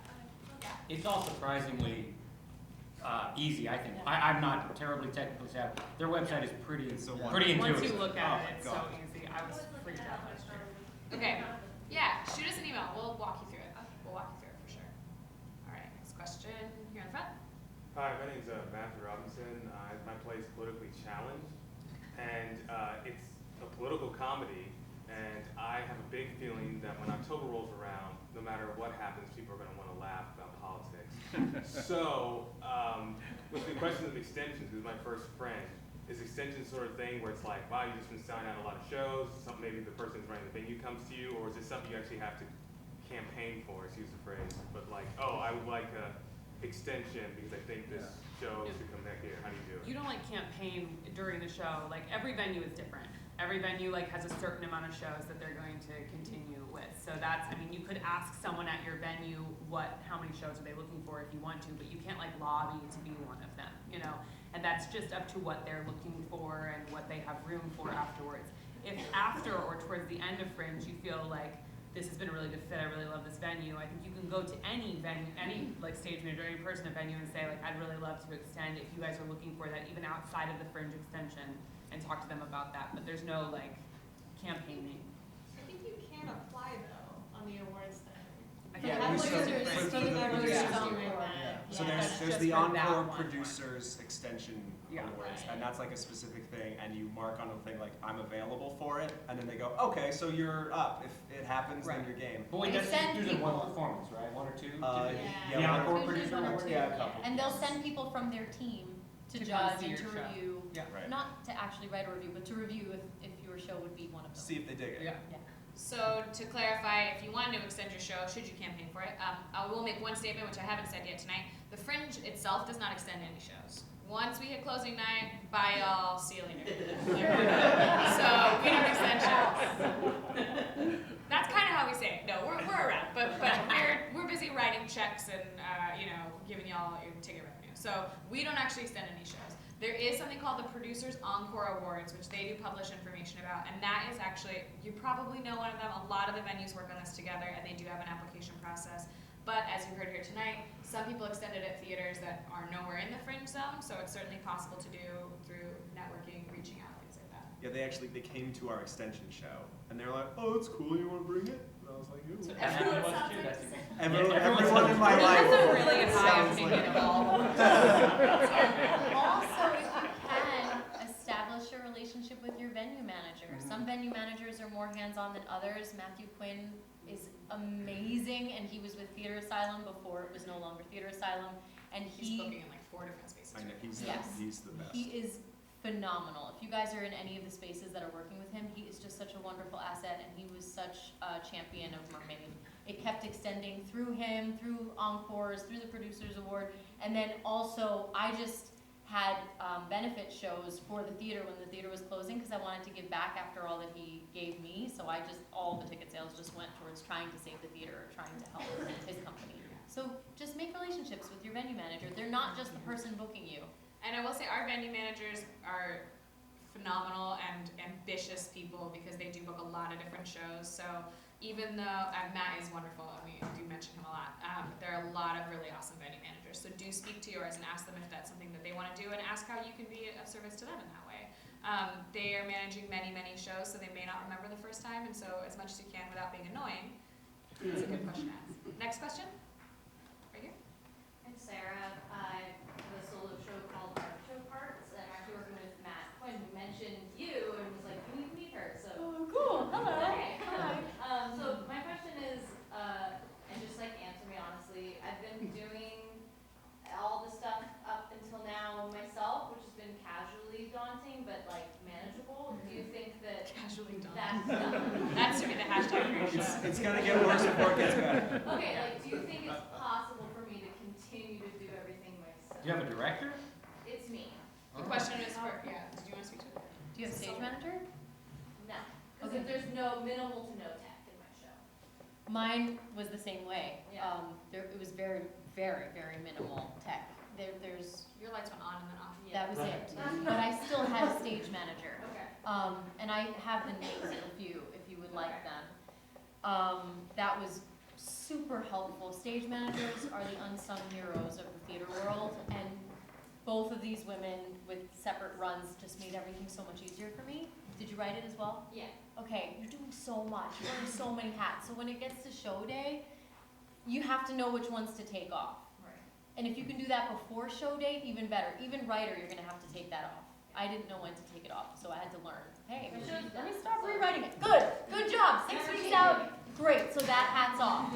And the acting hat never comes off, right? producing hat's not gonna come off either, but you can take stage managing hat off. Right. And you're gonna have to go down to Fringe Central, and you're gonna have to promote the hell out of it, and you're gonna be tired after you do a show. And you're gonna have to go to your regular job, assuming you have one, and you're gonna have to sleep like a human being often does, I'm told. And it's just so goddamn much. Don't do it if you don't have to. Okay. Find the money, pay someone else to do it for I you. did everything by myself except for stage manage and that one press release and the few things that Jim did. Otherwise, I did marketing, producing, acting, right. I did everything. And I had a director who helped me develop it, but then we didn't work together after. She's amazing, but we developed it and then it was done. So, as someone who did everything, if you can have like a few friends like, hey, can you guys come with me to Fringe Central and pass out postcards? Do it. Because if you're already having thoughts like perhaps you should do that, then you should, because that's your intuition looking out for you. Thank you. You're welcome. Next question. We'll have that. Right here. Yep. Well, Tom Cavanaugh shows The Big Snake, or How I Got Eaten Alive on national television and lived to tell about it. It's going to be $5 for participants. So hashtag HFF16 is the code. $5 for all participants. Is there one thing that you look back and go, I'll never do that again? Besides mescaline gin. No, I would still recommend the mescaline. Buying too many shows. I guess it's probably done by this point, but my very first Fringe back in 2011, we bought too many performances, and then we didn't sell them because our show wasn't that good. It was good, but it wasn't that good. And we had a lot of near empty houses, and it's better to do fewer shows and pack them in than do more shows because you think like, oh, more shows is good. What else would you never do again? Anybody else? I like that question. Not budgeting my personal money was a huge mistake my first year, because then I wanted to see all the things, and then I was very broke. Yeah. I don't know. I feel great. No regrets. I was good. Last year was pretty fun. That's great. I would say one of the things I would never do again was try to, like, there's some part of Fringe, having worked on it for a long time, where you want to separate, like, this is my Fringe life and this is the rest of my life. That can be hard. To some extent, it will definitely happen. But, like, communicating to the rest of your life that this is going on, like, I work a full-time job Monday through Friday, 9 to 6. They know that I do this. I'm still at that job, but they just know that if I have a more bewildered look on my face during that time, that's why. Or if I need to say, like, today I have to leave a little earlier, come a little late. And also, one of the things that can be fun, if the people in your life who aren't Fringe people are amenable to it, is bring them to the festival. Yeah. It's a pretty dope thing. So, like, show it off. Being a part of it is a cool thing to be able to bring someone into. Because if you're not part of the community, you may not know, and then you get here and you're like, what is this adult circus? Like, it's fun. It's really fun. So I would say, yeah, I would never not be open about the importance of involvement in my life that this festival has. I would say that I would never just have my director help me develop it and then let me go. I would want my director with me. And I say that specifically to you because you asked if it's dumb that you're wanting to do everything. No, I think it's brave and it's wonderful. But we also have to take care of ourselves as artists and as people. And for me, going forward from Fringe, all the other festivals that Mermaid has done and that I've submitted to and all these things, I want to have a director that's with me going, okay, and what do we do next? Okay, or producer. I want to have a team. So if you can be thinking that far ahead, that's helpful. Because it's fun to do it all on your own when it's Fringe, and then when it's something else, like when it's the Amsterdam Fringe Festival or it's things around the world, and you're like, wait, now what do I do? Because this isn't my community that's so helpful and wonderful. It's the other side of the world. Did you do the Amsterdam Fringe? I didn't because I booked another show and had to stay. If you there can, for a couple of go. months. It's awesome. It's so great. But I did make it into it. Amsterdam, yeah, if you can, go. I mean, shut over, yeah. Cruise on down the 405 to I'm just shouting them out because they're really awesome, and it's actually got a very similar vibe to Hollywood. They're very community-oriented there, too. More questions? Neon shirt. Hello. Hi, my name's Logan. I'm with Good People Theater Company, and we're doing The Toxic Avenger, the musical. Yeah, I know, hence nuclear waste colored Cool. shirts that director made me wear, and I'm proud of it. Awesome. But yeah, I wanted to ask, because we've been talking so much about the team that you are formulating, and the Good People Theater Company's been in here for a while in the Fringe, but it's my first time, and I'm hoping later on to do my own thing as well. And I wanted to ask, what do you guys do to balance to make sure that you are cutting your team enough slack, but still not getting walked over? It's getting, go ahead. No. I think it's getting, I mean, if you ask, I have already asked everyone, there are, oh my God, there's 16 people in one of my shows this year, and there's 12 people in our other show, something like that. That's an asinine amount of people to put in a Fringe show. That's ridiculous. That's something I would never do again. But I asked everyone a month ago what their schedule was for June, what days they needed off, what like weekends that they have some family event, so that it's not just like, so that I don't get to the month of June and I'm like, oh really? Oh really, you have a baby shower? That's why you can't go with me? Because nobody likes me when I'm like that. You know, it's making a calendar. It is being so organized that you feel crazy. But that means that they can't come up with anything at the last minute without feeling terrible about it, and you want them to feel guilty. And it means that you've got all your bases covered. You've always got somebody to be there. You know? I think it's also just about. Or you do make them feel guilty. No, I don't. I try not to make my team feel guilty as often as possible. You want them to feel good. I mean, otherwise, they're not going to work for you. But I think it's about knowing your limits, and if you don't know your limits, just like take 10 minutes and write like, what's the line? Like, what balls will I allow to get dropped once? What balls will I allow to get dropped twice? And what's a deal breaker? Mm-hmm. That exercise shouldn't take more than 10, 15 minutes. It's like a relationship. And then, you're gonna ignore that list for too long, and then you're gonna make a mistake this year, and then next year you're gonna nail it. Mm-hmm. Like, I've never done anything right the first time. So, I mean, I know what my limits are. I have never sat down and written them out, but like I've made kids do that in Scouts and it works. So like, I don't know. But that's a big thing for me is like knowing where the line is with your team, and then knowing when like you then feel justified in picking a fight with someone you really like. Because that's the hard thing, is like being like, hey dude, you're not pulling the weight that you said you were going to, and now we got problems, and they're all your fault, and I need it not to happen again. Does anyone have any experience from being on the other side of that? Like, how did you individually, maybe somebody else was in the production role, like how did you individually deal with like making sure your voice was heard and you're being a strong member of the team, but also not getting walked on? Anything like that? I was just gonna say, I think it's communication is super important. Like what you guys are saying, you need to communicate what roles, like, not only you as an actor are like expecting, because like sometimes as an actor you're just like, oh, I just show up and do the show, and your producer might be thinking, no, you have to be going to all the events and stuff like that. And then if there's a disconnect and people aren't talking and discussing like, hey, this is how I want you to be conducting yourself during the Fringe, feelings can get hurt and people don't understand why. So like talking it out and having a really good understanding of what everyone's, believes that everyone's role is during Fringe, because, a lot of times as an actor you think, oh, like I'm just show up and act. But, as a director or producer, this isn't about just kind of showing up and acting. There's a lot more that goes into this, and I'm sure all the producers think and expect that out of you. And as an actor, you might not realize that. Schedule that conversation. Yeah.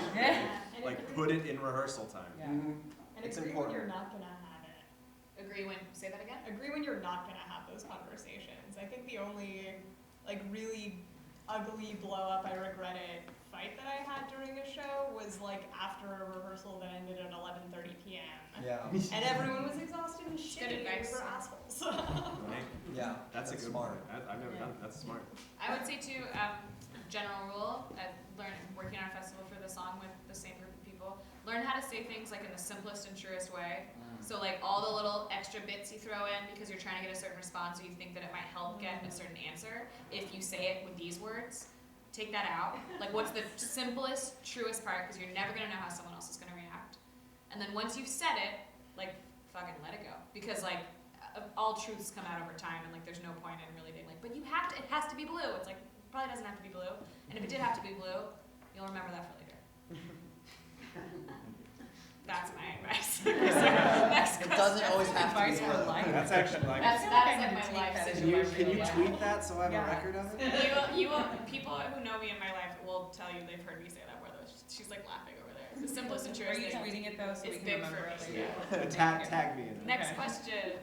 Okay, keep your hands up. I want to remember you all. Awesome. Right here. Yes, in the blue. Okay. Hi. Hi everybody, I'm Naomi. I am the butterfly, if you see me. She's got it. My show is called Unlikely Threesome. It is not for this. There's a butterfly, a cat, and a travel agent, I think.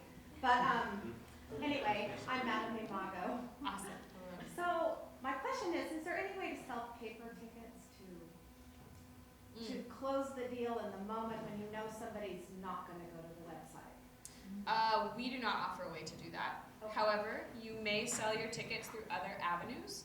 You can sell up to 49% of your tickets through another avenue. So let's say if you have 100 tickets to your show, you can pull, like, make sure you hold them in your admin section, 49 tickets, because you don't want to double sell seats. Okay. And then you can do whatever you want with those. You can sell them for cash off your personal person and print your own tickets or buy tickets or have them printed elsewhere, but we do not offer a way to do that through the Fringe site.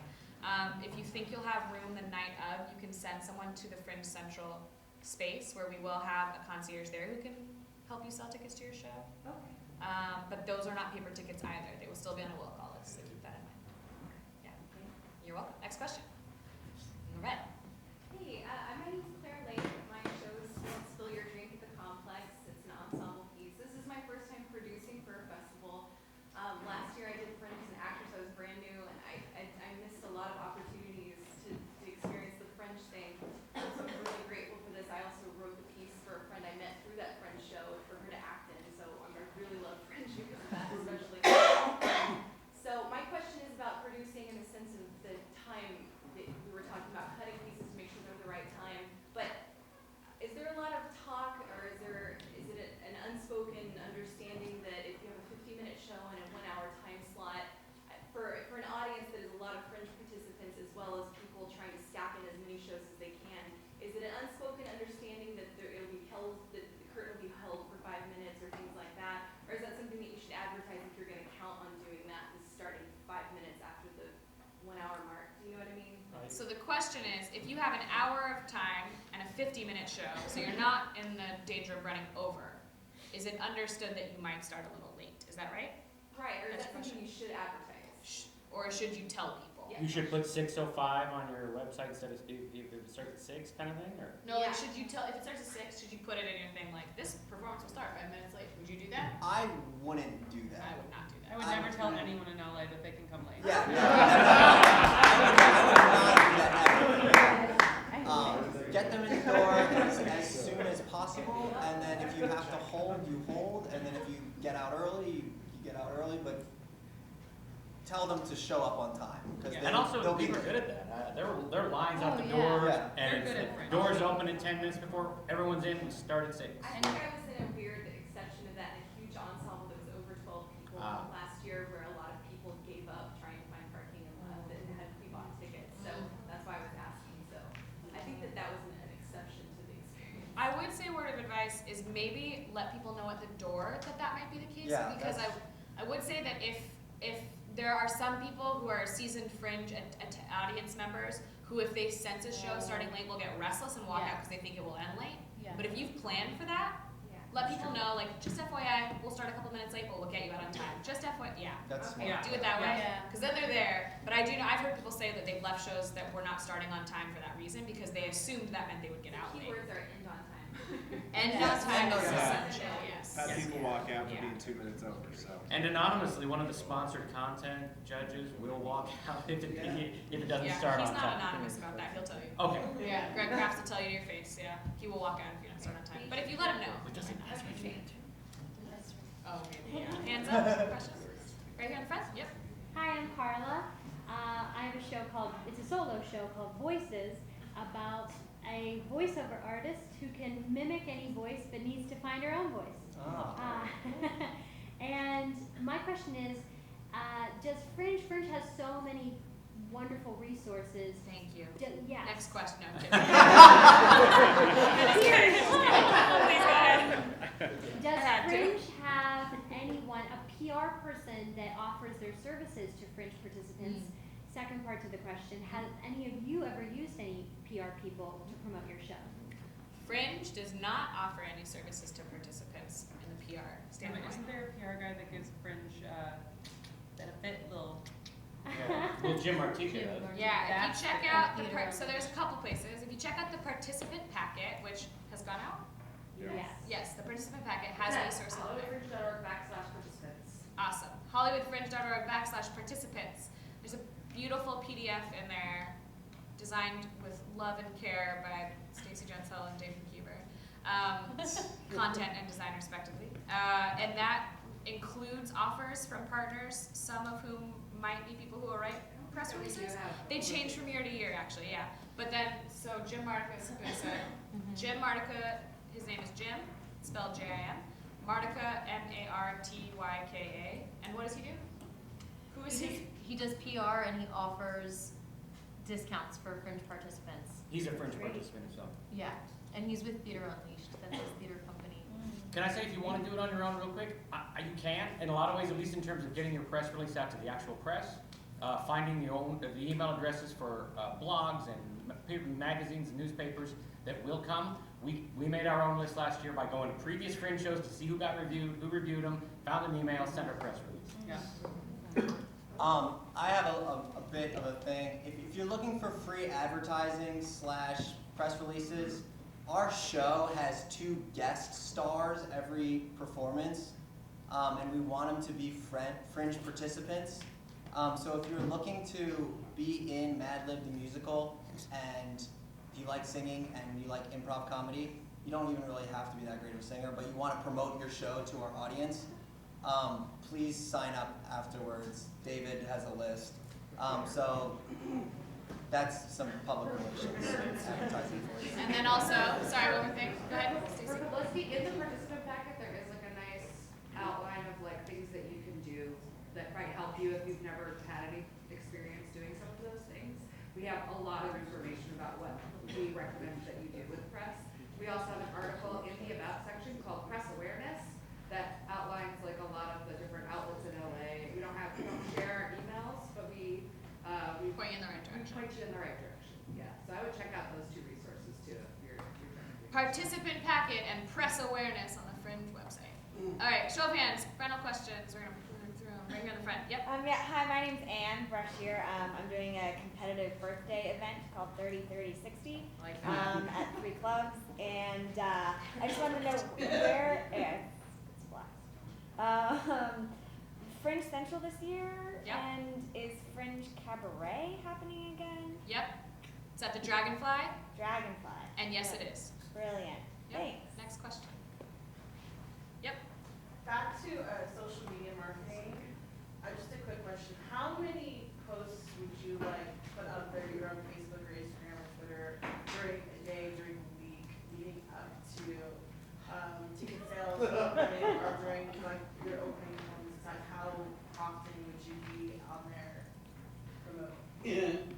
So the question was on social media leading up to the festival, how often would you post? As much as you can stand the scorn of your friends on Facebook who aren't involved with Fringe, you will get some of that, but... Yeah. But you also have to be smart about the new Facebook algorithms because for group pages, you don't always, you can release something and it's like 12 people reached. Right. So if you're doing 3 a day, not as many things are getting out, so you might want to be a little bit more selective on a group page. On a personal page. Yeah, no, on a personal, I now, because I because I run my own company, my friends were like, oh, I'm gonna stop following you, girl, because I cannot handle this Cherry Poppins thing all the time. So I try to only post on our business pages. And like, as far as marketing money goes, putting money into boosting my Facebook business pages and my event pages has been like a blessing in disguise. Whenever I put money into a Facebook event, that month we are sold out. And it's insane. I don't do it the next month, and I'm like, why are there 20 people back here? This is ridiculous. This is easy. You know? Facebook also gives you a way to test what is good content. You publish, and it automatically sends it to like 3 to 5% of your audience, and if they respond, if they like, if they comment, if they share, it goes to more. And then it will show you on the page, your reach is this big, your reach is this big, and if your reach is stronger, then Facebook is telling you, this is a good post. If you promoted it, people would like it. Yeah. You do that as a test. And that being said, on Instagram, I try to always make sure, on Instagram and Twitter, I try to make sure there's 2 hours in between everything that I do. I try just so that it doesn't like flood, you know?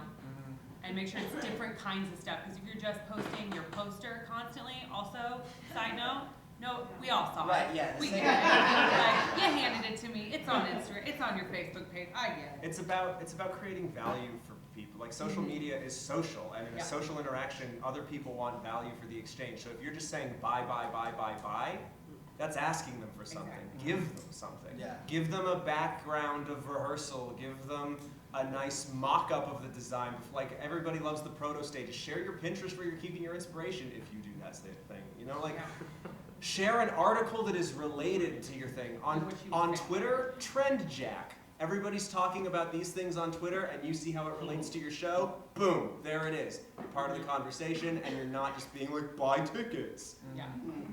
It's a good note that Same accent. Yeah. It's a good note that People talk. Facebook boosting posts can be a little overwhelming the first time you look at it. I know the first time I looked at it, I was like, whoa, it's a lot of stuff on that page. But there's a Google for everything, and I will say that like I googled like beginner Facebook boost and was like, okay, here's like 5 things in an article that make sense, and it is pretty easy, but it looks a little overwhelming at first. And so Facebook is great for content.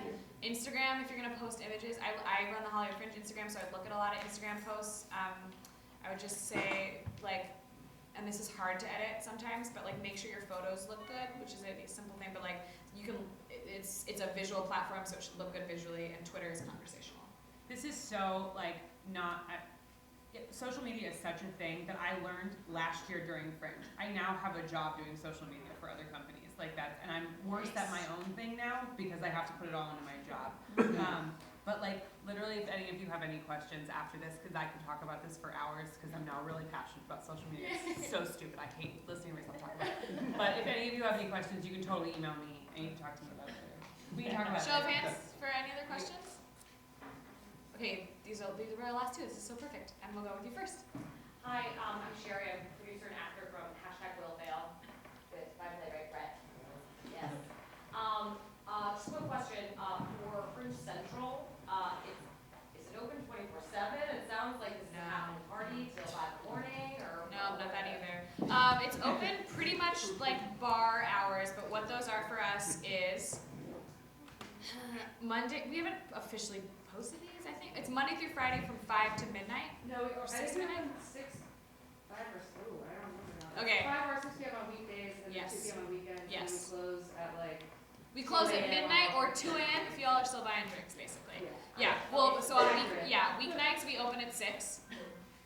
Weekends we open at 2 p.m. So Saturday and Sunday will be open in the afternoon. You can't hang out there all day. And then our published start time on a school night is midnight. But if the bar is busy, we'll be open. We will close at 2 a.m. however, so that we don't get arrested. This is our goal every year. Speaking of goals. Not get arrested? Yeah, not getting arrested is a Fringe. Oh God, let me knock on wood. This will be the year. Right? Yeah. Not getting our liquor. That's kind of unfringing. And our last question coming from. Hi, I'm Kristen, Mother Spa, and I'm doing a solo show, Get Over Yourself. And my question is regarding social media. What's the specific hashtags that you all use for it? Okay, the first one you have to use is #HFF16, the number 16. That's the official festival hashtag, so that's a real good way to like see everything. HFF16. It's Hollywood Fringe Festival 2016. Next year will be HFF17. What else do you guys use? Hollywood Fringe, Fringe ships, Fringe with benefits, drinking for Fringe, Fringe Friends. Fringe Femmes, FEMMES, is like one that the LAFPI encourages. Yeah. What are the other ones? I recommend finding a unique hashtag to your show. Yeah. And make sure no one else has it. So like we're doing the show Second Skin on the beach, and turns out Second Skin is a lot of stuff that you wouldn't want to look at. So we're Second Skin show. Is it ideal? No. Does it work? Yes. And that is not that anybody is really searching us by hashtag, but in the event that they wanted to, that would be the way they did it. You know? You can get like photos of your show, and people you don't even know, and then they take a picture and they hashtag it of your show, and then you have a cool photo that you can now share of your show because someone used your hashtag. So that's really cool because then you're getting like free marketing of people who are just at your show. And I would recommend putting that on your marketing material. So if someone sees your show, takes a picture of it, and then they know to hashtag it. So then when you look up your hashtag later that night, you can see all the pictures of your show. Like on your postcard. Yes. Yeah, on your postcard. Yeah. And on the pictures that you're posting. Yeah, and on the pictures. Put them on there too. PicLab saves your life. If you download the app PicLab, it will save your life for Instagram and social media posting, because you can make posters in like a hot flash of a second, and people will be like, "Oh, who made your poster?" I also use Over, which is a really cool app. Over? Over, OVER. It's just like you just can write on pictures, but yeah, I think it makes it look super professional. You can do like posters, and it's pretty easy. Also, be sure to include your social media handles on your postcard so Yeah. people know who to follow and who to tag. And on Twitter, you're not just using HFF16 on your posts. Think of each hashtag as a little gateway into another world, right? It's connecting you to every single conversation about that one particular thing. So if you look for HFF16 and you start replying to other people using it, that's how you start friendships. I met so many people from Twitter. I'd be like, hey, I tagged you in something, or I favorited that. Or, if you retweet them and say, hey, people, go see this show, if you know the show or if you believe in them. Or even things like break legs. Have fun. Hope you're having fun. Engage with people, so you're not just like, I'm using HFF16, so everyone's going to see the show. But it's like, no, I'm communicating with everyone else who's using that. Which is its own major job and a whole other commitment in addition to making your show, promoting your show, going to Fringe Social, blah, blah, blah.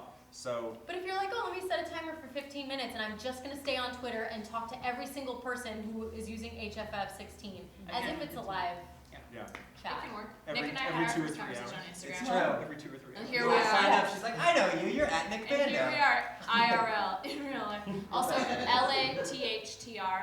Yes. That's LA Theater. Oh, yeah. But, but without most of I the love spells. 99. LATHTR is another great hashtag. 9999C Theater. Yeah, there's a bunch of them, you guys. If you go onto the Fringe Instagram page, I put a lot of hashtags on some of our pictures, or follow her, she's got them all on there too. Can I just ask for one more round of applause for you, for these people?